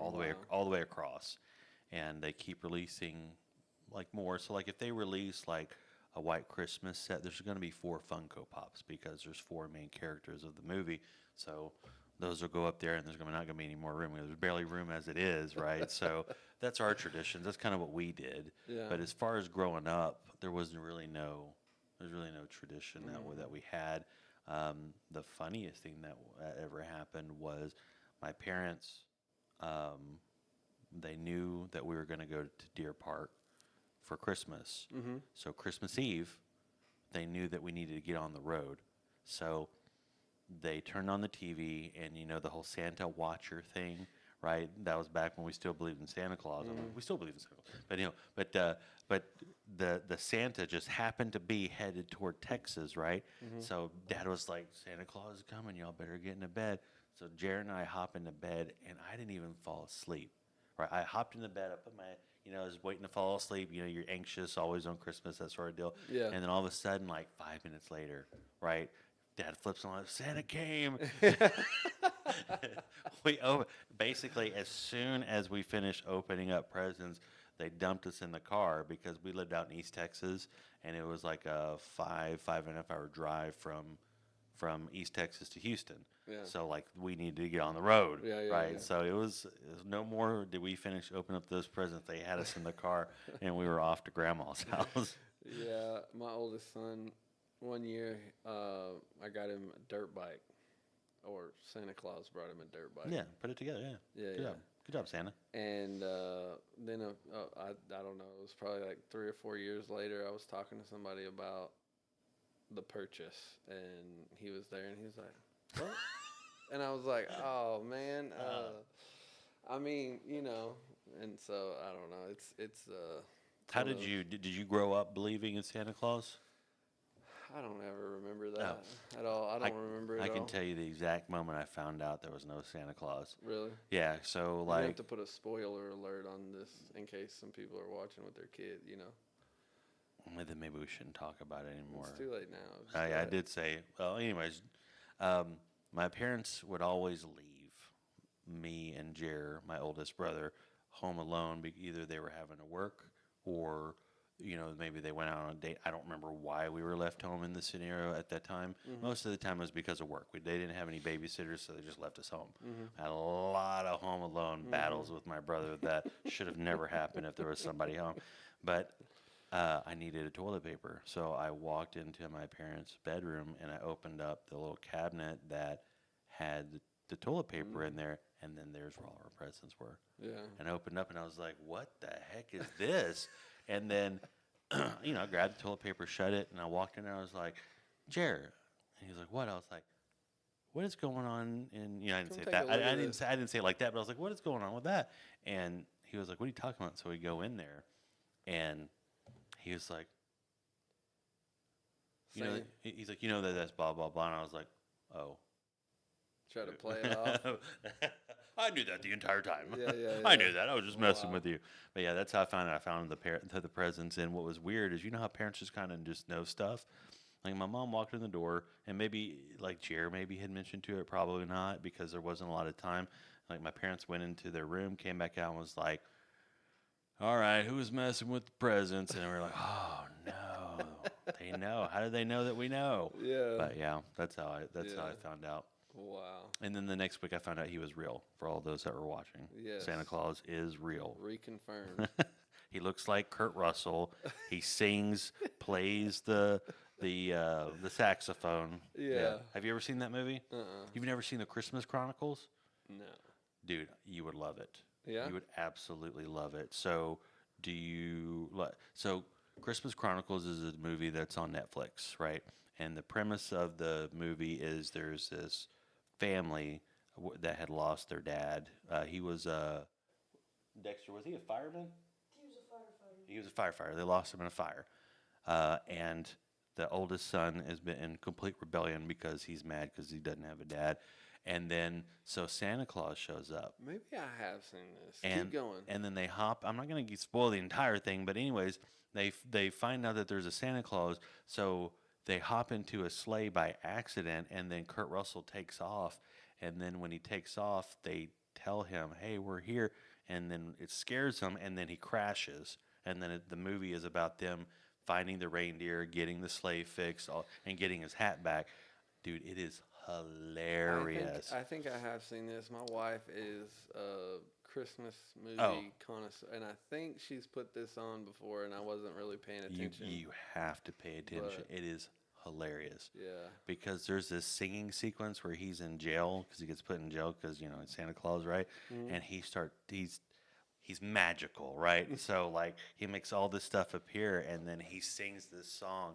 It is hilarious. I think it was called Santa Claus. It's not Santa Claus is coming to town, but it's like Santa Claus is jamming tonight or something like that. yeah, But it's him playing a piano, and at one point, my favorite part, of course, is like he does this, and like the women are dressed up like they're whatever, and then the people from I forget the famous band, but as soon as you see the guys, they're going to play instruments because it's Steve Van Zandt. I forget who he is, the guitar player for, but he's there. He was in The Sopranos. He played Silvio. But anyways, so at one point, again, very small spoiler, he's like, "Where's my piano?" And he turns around, there's a piano there, and he starts playing so hilarious. But like he plays Santa as a no nonsense Santa. Like, so, okay, when people see him, they're like, "I thought you were fat." He's like, "No." He's like, I hate these drugs. They always make me fat. He's like, I'm not. I don't say ho ho ho either, right? So it's a really good movie. The first one is almost perfection when it comes to film. Second one is still good, but it's not as good as the first one because the first one was just phenomenal. yeah, It's really really good film. yeah. It's hard to do a sequel Yeah. whenever, yeah, those tend to fail. Yeah, but I hope that they make a third one. I want to say that I think he's not acting anymore, but I would really love for him to come back and complete a trilogy as Santa one more time, just because, like, he's been married to Goldie, or not married, but he's been with Goldie forever, and then she plays his wife in the second one. So, like, it's just, it's real life being played out in front of in front of us on the movie screen. He's married to her in real life, or Yeah, maybe not married to her, whatever you want to call yeah, what they are, and then yeah, they're on screen playing Santa and Mrs. Santa Claus. It's good. It's good. It's family friendly. There's nothing in it other than just laughs, yeah, and I yeah, enjoy it. And it came out, I think, like 2018, and we immediately put that into our repertoire of movies. So it joined the likes of White Christmas, Die Hard, and all the other movies yeah. we see. But as you can tell, we have some unconventional ones too, because like Edward Scissorhands, and I'm pointing that way because there's a drawing that I purchased at a nerd convention of Edward Scissorhands, because Edward Scissorhands is one of my favorite movies overall, I like that just of all movie. time. And it's not really a Christmas movie, but it takes place. Christmas happens in the movie. Yeah, So one of the arguments to be made about a Christmas movie is if you take Christmas out of the plot, then the movie can't exist. If you took the Christmas out of the plot of Edward, the movie could still happen, oh right? yeah, Yeah, so that's me pressing my luck as far as those movies. But like Gremlins could still take place without Christmas. It just happens to be on Christmas that it right. happens. But yeah, but all the rest of the movies I think are legitimate Christmas movies. So Yeah, I don't know. I don't really get into that. My wife does though. So you need to get into I it. get held hostage Yeah. sometimes. Yeah. Yeah. Well, I mean, depends on the movie. So like I can tell you that I remember watching a movie called White Christmas for the first time. Like I'd never heard of the movie until her and I got married. So we started watching Christmas movies basically almost from the very beginning. Like we got married in 2020 or 2005, and that first Christmas I think is when we first started watching Christmas movies as like starting the whole thing that we got. And she was like, "You need to watch White Christmas." I'm like, "What is that?" And White Christmas is like this. I think it's only 2 hours long, but when you've never seen it, it feels like 4 hours long. And it has grown on me throughout the years because I Yeah. have seen it now a total of 20 times, right? Oh my goodness. Once a year, and I'm not Yeah. watching it anything more than that, but it's like it's a movie. I think I forget what year it came out, like 19, maybe like 50 something. It's got Bing Crosby in it. It's an older movie. There's a lot of dancing, a lot of singing. It's what she likes, and the counterbalance to that is we watch that. She has to watch Die Hard. So, but White Christmas, you need to do it. I kind of get that too. I mean, it's not Christmas movies, but my wife loves the Harry Potter, Mhm. whatever it's called, the series. Universe. The series, yeah. Yeah. And so she has made me watch that so much now. I'll turn it on and watch it myself, Really? you know, Yeah. because it's just one of those Yeah. things. Like, and I don't know why, but we always like start with number four. Because so here's why, and maybe are you like a fan of cinema, like in general, or just no? No. So essentially, 1 through 3 are more kiddie movies. From 4 through 7, it becomes more adult. I got you. So like Christy, I think we watched for whatever reason. I don't know why. Maybe she finally wanted to watch them, but it's only very recently did we get into Harry Potter. And when I say get into it, I watched the movies. That was it. So I think she watched we watched the first movie together, and she's like, I want those books. So I think at that same time, Christmas was about to happen. So I bought her all 7 of them. So as she watched the books, we watched the movies. Oh, okay. And because they're not like Lord of the Rings, she would burn through those books really quick because, it's a simple story. It's not trying to describe every single plant ever existed in Middle Earth, right? So she would read them, we'd watch the movie. So I watched all of them. I've only seen the movies once each, all Oh, the way wow. through, yeah. So I will tell you though, I do really enjoy, I don't know which one it is, I think it's 5, where Harry and Dumbledore when they go into like this cave, okay? Because I'm a visual like I love cinema, Right. right? So I'm acting, but I'm also a visual guy too. So there's a point where Harry and Dumbledore go into like a cave. Movie goes black and white. It Hmm. changes the entire tone of the entire scene I because cannot recall that. so they're underground. There's water. I forget what they're doing. Right? It's something to do with Snape, not Snape. Voldemort, something to do with him, and then like it goes black and white in Oh, the wow. entire movie because it's something to do with the area that they're in. And I was like this director knows what he's doing because Yeah. it's colorful. The entire show is dark and gloomy because that's the universe that they're telling. But like when they go underground and it goes or in this cave or whatever what they were doing. It goes black and white. I was like, that's this right here. This movie is firing on all cylinders because they're telling a story about because the acting in the movies were always okay, right? They were always okay. And then one of my favorite actors is I can't think of his name now. As soon as I went to say his name, but he played Sirius Black, right? So Gary Oldman, because he played Jim Gordon in the Batman movies, Christopher Nolan's Batman movies. And so that's not the reason why I like him. It's just he's played such a wide variety of characters in his career. But he played Sirius Black. And when he showed up, I was like, okay, acting's about to stinking take off, right? And the guy that played Snape was a really good guy, actor too. But Yeah, I've never been into like knowing actors and yeah, I mean, yeah, that's a different thing. I don't yeah, know. I don't think I'm smart enough for that kind of stuff, to it's be just honest names with and faces. I mean, if I told you Brad Pitt, like you could probably you. Oh name yeah, like three yeah, movies that he been. yeah. Tom Cruise, you probably Yeah, name, but just take that and like 10 exit, yeah. 30 exit, 40 exit. There's like this TikTok that keeps popping up of these two guys talking about movies, and they're like name the movie by like the balloon. So it's like a really quick, tight still shot of a balloon. I'm like, oh, yeah, it's that movie right there. Wow, you Yeah. can do that? Yeah, but I'm not proud of it anymore. You want to know why? I would give. I was just saying this the other day, right? Because and I think you'll totally get this based off what you just said earlier. I would give up every single movie that I could remember, every single frame that in my brain to get all of the memories of my kids back. Yeah. because like there are birthdays that I have forgotten of him.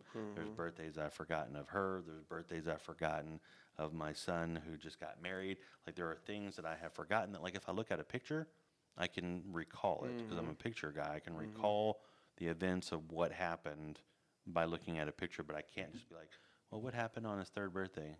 I don't know. Mm-mm. I don't know. Yeah. But No, if you I'm. show me a picture, I'll be like, oh, okay, yeah, that's when so and so this happened. But like being Yeah. able to just because there are people that can do that. Christy can do that. She'll be like, Yeah. oh yeah, that's the time that he tripped over and bonked his head or whatever happened, right? Yeah. And I'm like, oh, I don't remember that. Yeah. So I would Wow. totally give up all of that for the memories, and I'm sure you probably agree with that Oh, too. 100%. Yeah. I just, yeah, I don't, I guess I don't really have anything that I'm good memorizing like that to, be like, man, I wish I knew more about the Bible or my kids' birthdays or anything to Yeah. compare it to. You know what I mean? I just can't remember in general. So it is what it is. So, You're like, I just do good to look at my kid and be like, hey, Bob, what's yeah, up? exactly. Did I feed you yesterday? Okay, good. You're We're looking good. kind of, pale. Did I let you out of your cage? No, I didn't. Okay, well, yeah. Yeah, 100%. So are you musical? She Zero. she can play the piano like She can play the piano, guitar, Dex, guitar. yeah. Well, I think they're like similar, right? I I don't I, know. I think there's a link between the piano and the guitar. I We'd have. played the bass, Oh, okay. and so I've talked to JR about it at church, and he's like, "Oh man, you should pick it back up." And I'm like, "No, you don't understand. I played in a band because they were just missing a bass player, Mm. and the guitarist would show me what to play. Like I can't hear notes. I can't follow what's going on, but I can keep a beat and you show me what to do and I'll do it, and that's what I did. So, I am zero musical. yeah. Like my oldest son, he was in whatever top choir. He sang at Bass Hall Oh my gosh. several times. Dexter, he's in top choir. He's going to be in what is it, varsity choir as a junior next year. Oh my gosh. And then Elise can sing. Of course, Christy can sing and play. So like, I'm just sitting here just being ugly. That's just what I'm doing, right? So for me, like, if she needs something technical, then I can get it done. But as far as singing, like, when the Bible says make a joyful noise unto the Amen. Lord, that's like Yeah. I still keep it to myself because Yeah. I know what happens. So example, my best friend and I we went to prom. We just happened to go to prom. Like, so I went to this prom with this girl from church at Parkland. My mom technically made me go with her, right? And then Daniel, my best friend, went to prom with his girlfriend at the time. So we're at the same prom, just not together, Mhm. right? Like the following year, when it was our senior year, we all went together, right? So I'm at this prom with this girl that my mom made me go with, and then Daniel's there with his girlfriend, and then we go to like an after prom thing at the school, and then like there's karaoke there. So Daniel and I, we grabbed those mics and we're like, Mhm. let's rock this joint. Let's do Dude, it. we started singing. Everybody leaves the room except for our dates. Everybody leaves the room. So Oh my goodness. don't kid myself. I do not kid myself. Wow. Yeah, and then I think the last time, I mean, I probably I've sang to myself and or whatever Mhm. around, but I think the last time I actually sang in front of people was on my honeymoon. We and God made me pay for it big time. Because when we were on a cruise back in the day, cruises they sat you at a table for dinner, and you sat at that same table every night and were around the same people. So we got to know these people, Mhm. and then we went and did karaoke together. And have you ever seen the movie Oh Brother Where Art Thou? Mhm. So you know that song that they sing, Mhm. "I'm a man of constant sorrows," right? Mhm. So I don't know if you know this, but the actual song is like 12 minutes long. Oh, I don't. So I didn't either. So I was like, hey, you know what we should sing? We should sing Constant Sorrows. That's from Oh Brother Where Art Thou. It'll be funny. Let's do it. So all three of us get up there, and then like the song keeps going Oh my and gosh. going and going and going, and like we're up there, we're having a good time. First couple of verses into choruses, and then like all of a sudden we're out of dance moves because I thought the song was 2 minutes long. Yeah. just like 10 or 12 minutes long. It's a wild thing. And then like I was like, okay, God, never again, never again, never again. So, Oh gosh, yeah. I'm not. what I'm about not. you? Other than the bass? And that's the thing. I wasn't even good at that. Yeah, I was kind of drug along. So, but musically, no. I just I don't know. It never clicked for me. I got uncles that played guitar and bass and all kinds of stuff, and they could tune a guitar with their ear. Nope, mm, nope. They had the little tuners that I had to buy, and okay, where are yeah. we going to now, guys? Bing! Oh my, I bopped. Yeah, exactly. All So, right, let's do this right now. Forget about everything that you're not good at. What are you good at? what am I good at? Um, I'm good at my job. I really am. It's something that was a blessing from the Lord too. So I was building motorcycles, which was a dream. I was in a motorcycle Mm, club, but this was way before the motorcycle club. I've just always enjoyed motorcycles and things like that. So I was working for a company called American Iron Horse right here in Fort Worth, and they went out of business. It was part of the chopper craze, mhm. OCC stuff, and eventually it just dried up. The market dried up, so they went out of business, and I got a couple little jobs, but I had kids at the time. So I called my dad and I'm like, hey, I need a job. And he's like, well, I can get you a job, but it's not going to make a lot of money. You're going to start out at the bottom. And I was like, okay, that's fine. So I literally started out at the bottom and went and started fabbing pipe and different things like that and did that all day long for like 2 or 3 months to where I just couldn't stand it anymore, and I got moved out into the new install. This was a sprinkler company, so Mhm. they actually have like the heads in the commercial buildings and big Yeah. houses and stuff. And so I went into like warehouses and stuff and helped install the system, and I did that for a while. It kind of slowed down, and so they put me in with the inspectors. So when they install a system, you have to go back and inspect it every year, make sure at least every year, and make sure that it's still working Mhm. correctly, right? And so they put me in with them, and it was like a light bulb went off, and I was like, man, this is where I'm supposed to be. And so I just started gaining licenses and stuff. You got to get licensed with the state to do the different kind of inspections and stuff. Yeah. And so I did that, and I was like a sought after inspector for like 10 or 15 years, something, I don't Nice. know. And then finally got the opportunity to move into the office as I got older, because I was like, man, this 120-degree heat and standing in the sun, I can't do this no more. So they brought me into the office. I did an inspections coordinator role where I scheduled inspections and things like that because it's what I knew. I was a really good inspector. And then I was I didn't take a pay cut to do that, and I was a multi-licensed inspector, which paid pretty good. And the management that brought me in as the inspections coordinator was relieved of their duties. Yeah. And the new guy was like, hey, yeah, we're going to have to try to put you into sales because you make too much money. And in sales, you pay for yourself. Yeah. And so I was like, man, I'm not a salesman. Like, sales? What do you mean? And they were like, you got the personality and all this different stuff. And I was like, okay, I'll give it a try, because I wasn't scared because typically in sales you don't meet your numbers, you're gonna get fired, Right. and. But I wasn't worried about that because I was making about the same money that I would be making as an inspector. So if something went south, I could either just move back into inspections at this company, or any company in the DFW market would hire me. And so once you get a bunch of those licenses, you're not concerned with your job anymore. Right. So Somebody will take you somewhere. yeah, 100%. And so I was like, okay, I'll try it, no big deal. And it's one of those deals where I still don't even see myself as a salesman, but when you know a product, it alleviates all your anxiousness about talking to people about it, right? Right. Like if they ask me something, I don't know everything, but a lot of it I can answer right off the top, and I also know to say, hey, I don't know the answer to that. Let me get an answer, and I'll call you back, kind of thing. So I moved into sales and did pretty good there, and then realized that I was supposed to be the manager. I needed to be a manager. I wanted to be the manager of that whole department. Get back into the office. Yeah.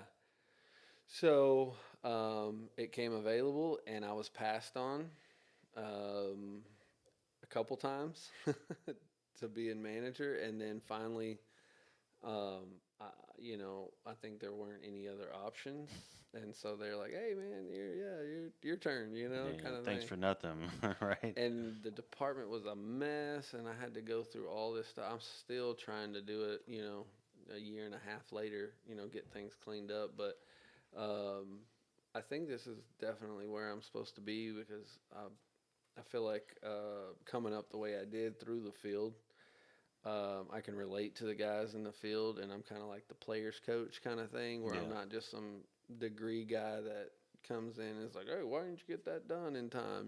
Where I can actually remember, "Oh yeah, I've been there, I've done that," and things don't always work out perfectly like some people might think. So, um,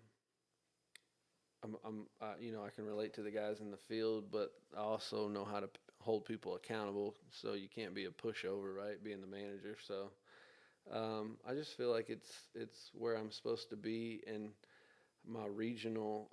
Our company is national. It's a big company, and my regional was in town this week, and I reiterated it to him again. I'm like, I'm still fixing this, and this is a big project, and I'm content, but I'm not happy. I mean, I want to move up more too. Right. I've always had that like, okay, what's the next level? What do I do now to, keep increasing my, you know, ability and my worthness to the company? I want to, continue to grow in that way. So, um, yeah. So let somebody in on a secret. What's the biggest secret? So, like, if you have, is the sprinklers, so don't get mad at me because I don't know anything about sprinklers. So, like, what is the biggest, like, thing people should be looking for if they have sprinklers in their yard? So, Or do they not, does it not, does it not match up? Like, what is yeah. the industry secret? Spill So, the secrets for the people that made it this far. so yeah, this is completely separate from that. Oh, okay, well then, no secrets. Yeah, yeah. So, but it's a blessing too because like our church is talking about expanding, Hmm. right? And so I'm like, I went to PT already, and I was like, hey, look, let me be involved in this because there's different ways you can go about it, and it might save us money in a certain way. Like if you attach certain things, it'll make you like renovate the old building, So if we don't want to spend all that money, we can separate the buildings a little bit, and it'll have a separate address, so then you don't have to spend that money. So I'm pretty excited to be able to be an asset in that way if it's needed. If it's Yeah. not, then it's not, and that's fine too. I'm not definitely not that guy like, man, they didn't come talk to me about it. Like you just Yeah, be available if it's needed, and if it's not, then it's not. So, that's where you have to be. but I'll definitely be able to keep all the maintenance up on stuff like that. I'm looking really forward to being able to be an asset to the church in that way. I do the like extinguishers, the fire extinguishers Mm. that are hung out. I inspect those every year so they're legal and get them up to code and all that stuff right now. So once we build this new building, it's going to have fire sprinklers and fire alarms in Yeah. it. So I look forward to taking care of that for the church. I don't know, makes me kind of excited. You're like, yes, I go to church, I get to worship Jesus and Yeah, inspect the yeah. fire It's extinguishers. it's I don't know. I like to be useful, and it's kind of sad because my wife's grandpa passed away, and we went to the funeral last weekend. And I haven't been in the family that long, but you can tell he loved the Lord and all this. But his son, who I'd never met before the funeral, got up and gave a eulogy, and he said something while he was talking, and it made me just break down because I was like, oh my gosh, that's me. And he said that his dad always wanted to be useful. And I feel like I'm that guy, right? Like, Yeah. I want to be able to do the inspections on the church and do different things, like help out any way I can. I've tried to get involved in Wednesday nights, and then scheduling conflicts made it to where I haven't really been back in a while. But I'm always trying to figure out a way to be useful to people. My in-laws, they think like they look at me like I'm a guy that can like build a house or something, and really I can't. But I I can put can. sprinklers up. I can like change the brakes on your car, so they're like, "Oh man, this guy can do anything," and I'm like, "Well, it's just brakes. It's not that big a deal." But I appreciate y'all, hyping me up like that. So They're gonna think that way till you shatter that reality of, and they're like, oh wait a minute, you can't yeah, do that. my So my father-in-law, he doesn't get around with the tools very often. We'll just say that, yeah, me So neither. the fact that I can change the brakes on the car, he's like, "Oh man, this guy can do anything." And I it's have really simple. I have learned how to do the tune up on the past three of my cars Oh, through YouTube that's a videos. that's a pretty big deal, Well, though. well, the thing is though, okay, so they're all four banger engines, right? Yeah, So all the spark plugs are on top. yeah, I'm not having to yeah, dive underneath and yeah, try to move anything like that. If we were doing that, then I wouldn't be able to do that. Like the Prius, like I want to say all four of them are on the back. hmm So all you do is just, that's it. The Prius? Do you not see the Prius in the driveway and you walked in? Remember, I thought those were electric. well, they're hybrid. Oh, Yeah. I mean, there are some that are plug-ins, but the one I have is a hybrid. okay. Hybrids make more sense to me because, like, without getting all too nerdy, hybrids just make more sense because 55 miles to the gallon just makes more sense than going full plug-in. Even though I did want a Tesla for a minute, but then I was like, I'm over it. I think I want one. Tesla, Yes. look up the 2024 and newer Priuses. They are hybrid, and they designed the new Prius. Yeah. Right, all the Priuses prior, including mine, in that driveway, are ugly cars. Yes. If you look at the 2024 and And newer, and they look like Teslas. and the problem is too is it's one of those things like, "Ew, you drive a Prius," like people have that, I know. that I've been notion. driving it for like 8 years now. You I know. So I don't think I would buy a Prius just because of Yeah. that. No, But I get it, but the thing is they say that you're like, yeah, whatever. I fill up my tank once a month, and it's yeah, back when gas was like $1.70 something, it was like $17 to fill my tank, right? So and it would last for 3 weeks. yeah. So So you're the one laughing. well, yeah, I'm laughing at Yeah. you for the moment that you're tearing down my manhood over this hybrid ugly car that I recognize. That's for being a realtor. I'm like, okay, yeah, but you're paying $200 to fill up your tank, and then it's gone in 2 days, and you got to. So like, yeah, sure, it's like an extra car payment when you're Yeah. driving, Yeah. like that. But to one of the things that I thought about doing, because I changed up for the people that watched the first two episodes. I changed this up. I put. I don't know how well this question's going to go over because you said you're not like a film guy. One of the things I want to start doing to kind of wrap things up hmm is ask you like who is actor wise, who is your favorite Batman and why? My favorite Batman. Um, yeah, I'm not like really good with them. I don't know all the different Batmans, but If you're like Batman Begins, then I can tell you who that is. Well, I can tell you who all the actors are, but so that I'm just telling you that so like if you don't know it, I can help you and tell you yeah, which one that is. I think it's the is it Christian Bale? Yeah. I liked him, but I'm not really like a cinema guy, so he could have like really stunk at it, but I thought he was pretty cool. Yeah. But I honestly, I don't watch a lot of movies, Yeah. so I That's why I can't said I even, didn't think it was going to go over well with you. yeah, I can't even really remember another Batman, to be honest. If I said one name, you would remember Who? Michael Keaton. Michael Keaton. No, no, That kind of rings a bell, but I don't. really. I don't. Oh, okay. Yeah, it's not I can't. Okay, without how old are you? me. Yeah. 40. Okay, and you didn't grow up with Batman '89? I just never Oh. been a huge movie like. I'll watch a movie to yeah. numb my brain, right? But I don't.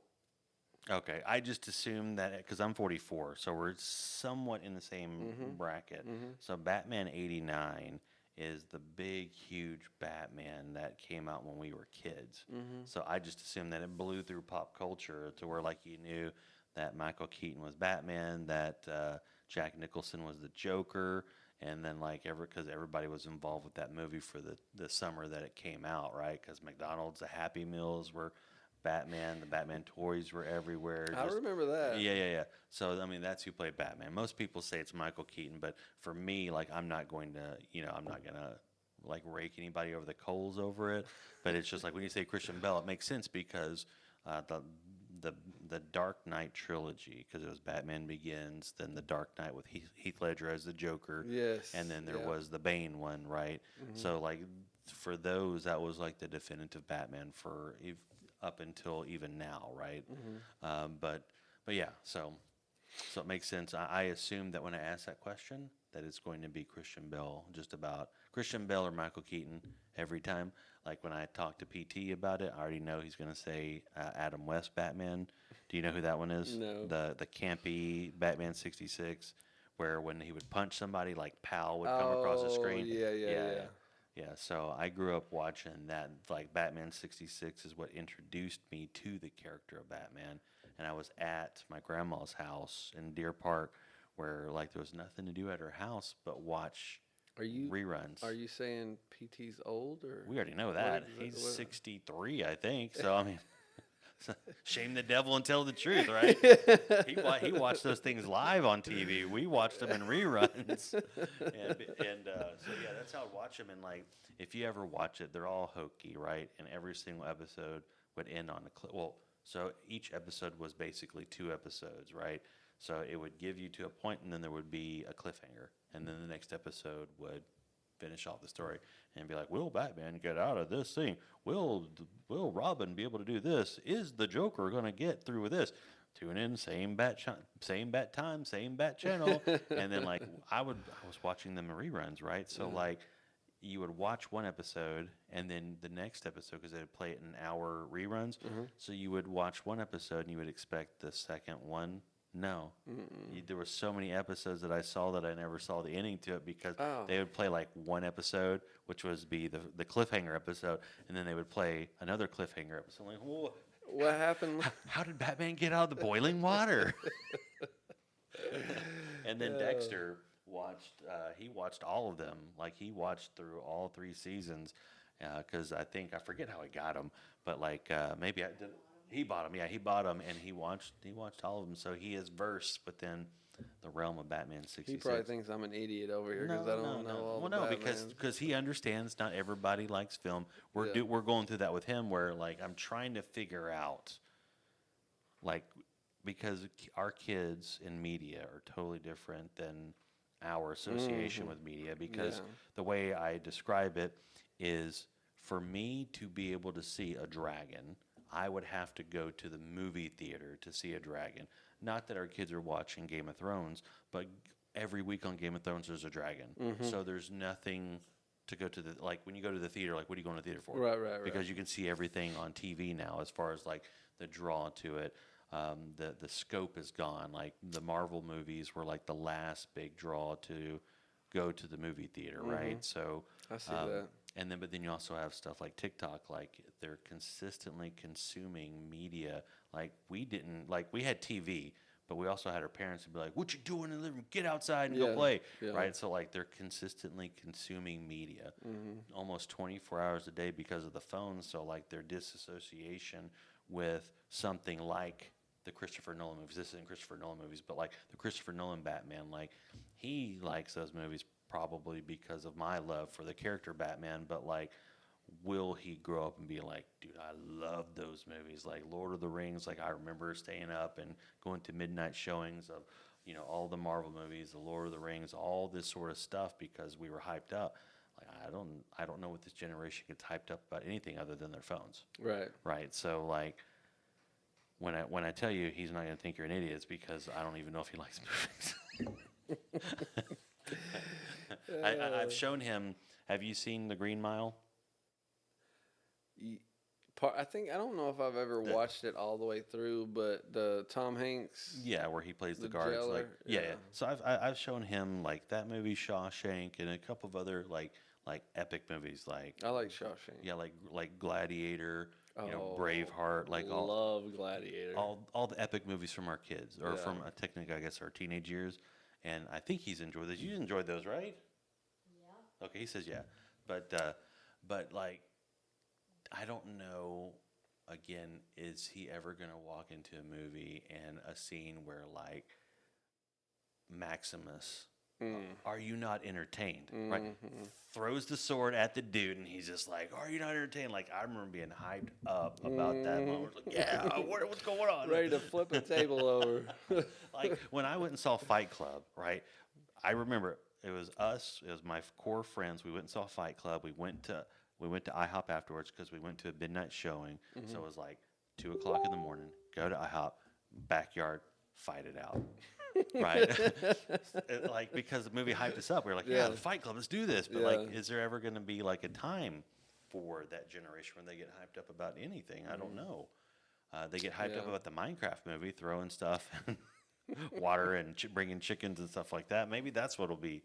That'll be it. But Yeah. so you don't know this. I'm just going to explain it. Like my Batman, from a theatrical point, is the Ben Affleck Batman, and I would have not guessed that. so that's who these. So this is a statue of Ben Affleck, and that one's the last. That one's a Funko Pop of his last performance as Batman in the Flash, and that's just him as Bruce Wayne.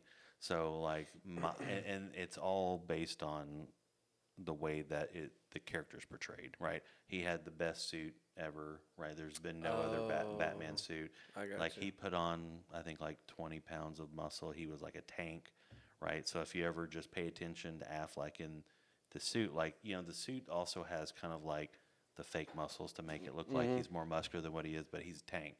He's a tank in those movies that he was in, and I just think he had the best bat suit. He portrayed Batman the best. I was just telling the story the other day, and then we'll wrap up. But whenever I took Dexter to go see Batman versus Superman in the theater, right? He was a little young. I'll admit that when he went and saw it, but he went as dressed up as Batman because he used to go with me everywhere dressed up as Batman. Like we go to Kohl's, Batman. We go to the store, Batman. So like when I took him to see this movie, like, did you ever see Batman versus Superman? No. So there's a moment in the movie before Batman's even introduced. It is the introduction of Batman, okay? Because Batman is supposed to be a scary character to the criminal, right? So there's this cops. They show up to this house. They're guns drawn. It's at night. The lights are on. You don't really see much. They go downstairs, and oh no, there's a guy that's like chained to the wall, and he's got like a bat signal burned into his chest. And then he tells them that the people are downstairs. The cops go downstairs. There's people that are in cages, right? And the cage is open. They're free. Batman has freed them. Okay. And the cops are like, hey, he's like, they're like, the bat saved us. And then, or they didn't say it like that, but they're like, he saved us. They're like, who saved us? And he's like, he's upstairs. And then like the cop opens up the cage to let them out, and the girl goes, she shuts the cage because they're afraid of Batman. So the cops go up stairs, and again, the way it's shot, it's completely dark. It's tight on the cops. There's hardly any music because it was shot totally like a horror movie. And then like you see these cops go in the room, and it's pitch black, and then all of a sudden you see something moving, and the cops are like that, and the cop shines a light, and Batman's in the corner, and then he starts shooting, and Batman's it was a scary scene, right? And I remember looking at Dexter, and he was like this. He was like this, but then as soon as the cop like shined the light, he saw Batman. Even though he started shooting at him, like he saw him, he was just like, okay. So like that's like the perfect moment when it comes to Batman. And I know Affleck didn't have so much to do with that, more so the director, the way that they shot it and everything. But like I just like the portrayal, like the short ears of him, like the suit, like Release it is time for you to we. go to bed. Oh no, we did this last. I forgot to turn that off. Yeah. Alexa, Stop. stop. That happened last time we did it too. We're like, oh crap, I forgot to turn that off. So at the end of all of the podcasts, I mean, there's only been two. So I'm planning on doing this each and every time. I want to turn it over to you to kind of say to the audience that's made it this far, or like 5 years from now, 2 months from now, will watch this and they're struggling with something, or you can impart some sort of like knowledge that just comes from what you've gone through, just whatever you want to kind of just throw out there to encourage, help. The last time that we had somebody on here was my friend that wrote a book. He was in the military. There's a lot of PTSD, all that sort of stuff. So not to make you live up to that, I'm just saying that like he had different words. So each person that has lived a life has lived something completely different that will have something different to give to audience that would be listening, to be like, hey, you may feel this way, and guess what? Here's what I went through, and here's what I got to say. So, Okay. I guess what I would say to be encouraging is, um, just like my life, it's not been the best or the most, fairy tale, I guess you could say, but um, through all bad things, good things can come, from that. And I guess, you know,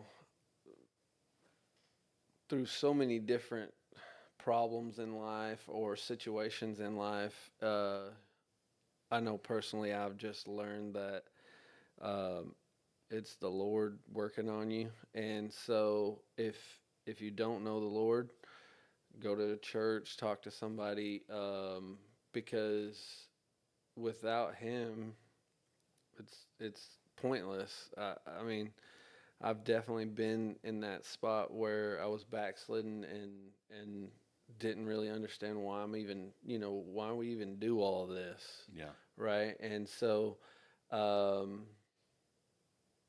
I would just say that no matter what's going wrong, He's always there, and that doesn't mean your life's going to be perfect, but He's trying to teach you a lesson or make you stronger so that in the future, when you do succeed or you do have something go on, you can handle it and be a good steward or whatever for whatever, if it's financial or just leading people or whatever it is. So you'll be a good steward and lead people the right way.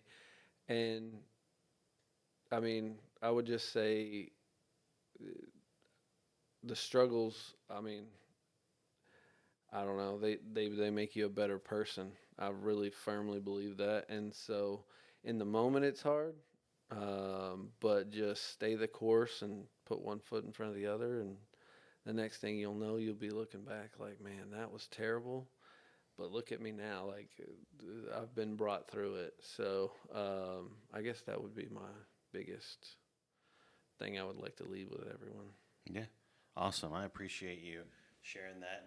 And I can't really compound on that anymore just because you said it and it's true. Like, if you don't know Jesus, find a way, ask questions, never stop asking questions, learn, pray. One thing that we say on Fire Resistant is if you are looking for a starting point for Scripture, read from John to Jude. John to Jude is like that much of the Bible, and it's the age of the church. It'll tell you what God thinks about you. It'll tell you how you should act, and then it tells you how you're supposed to keep the church going. But yeah, I really appreciate you coming Thank you on for here. having me. Yeah, I thoroughly enjoyed this because again, like this is one of those moments where like it's preparation, right? Yeah. For like you and I have crossed paths. We've talked to each other at the men's meeting, but nothing like this. So Yeah. when I actually do have a complete stranger sit at the table, it'll be a little bit. I'll be a little bit more prepared for it. Yeah, So, yeah, yeah, I do appreciate you sharing everything that you did because some Yeah. of it, some people don't like to talk about, Yeah. which I get it. Yeah. And so I do appreciate you sharing that. And, at some point, if you want to come back on here, the door's always open. Yeah. So next Thursday, no, I'm just kidding. But with that being said, this has been Aaron Ask America. We'll talk to you soon.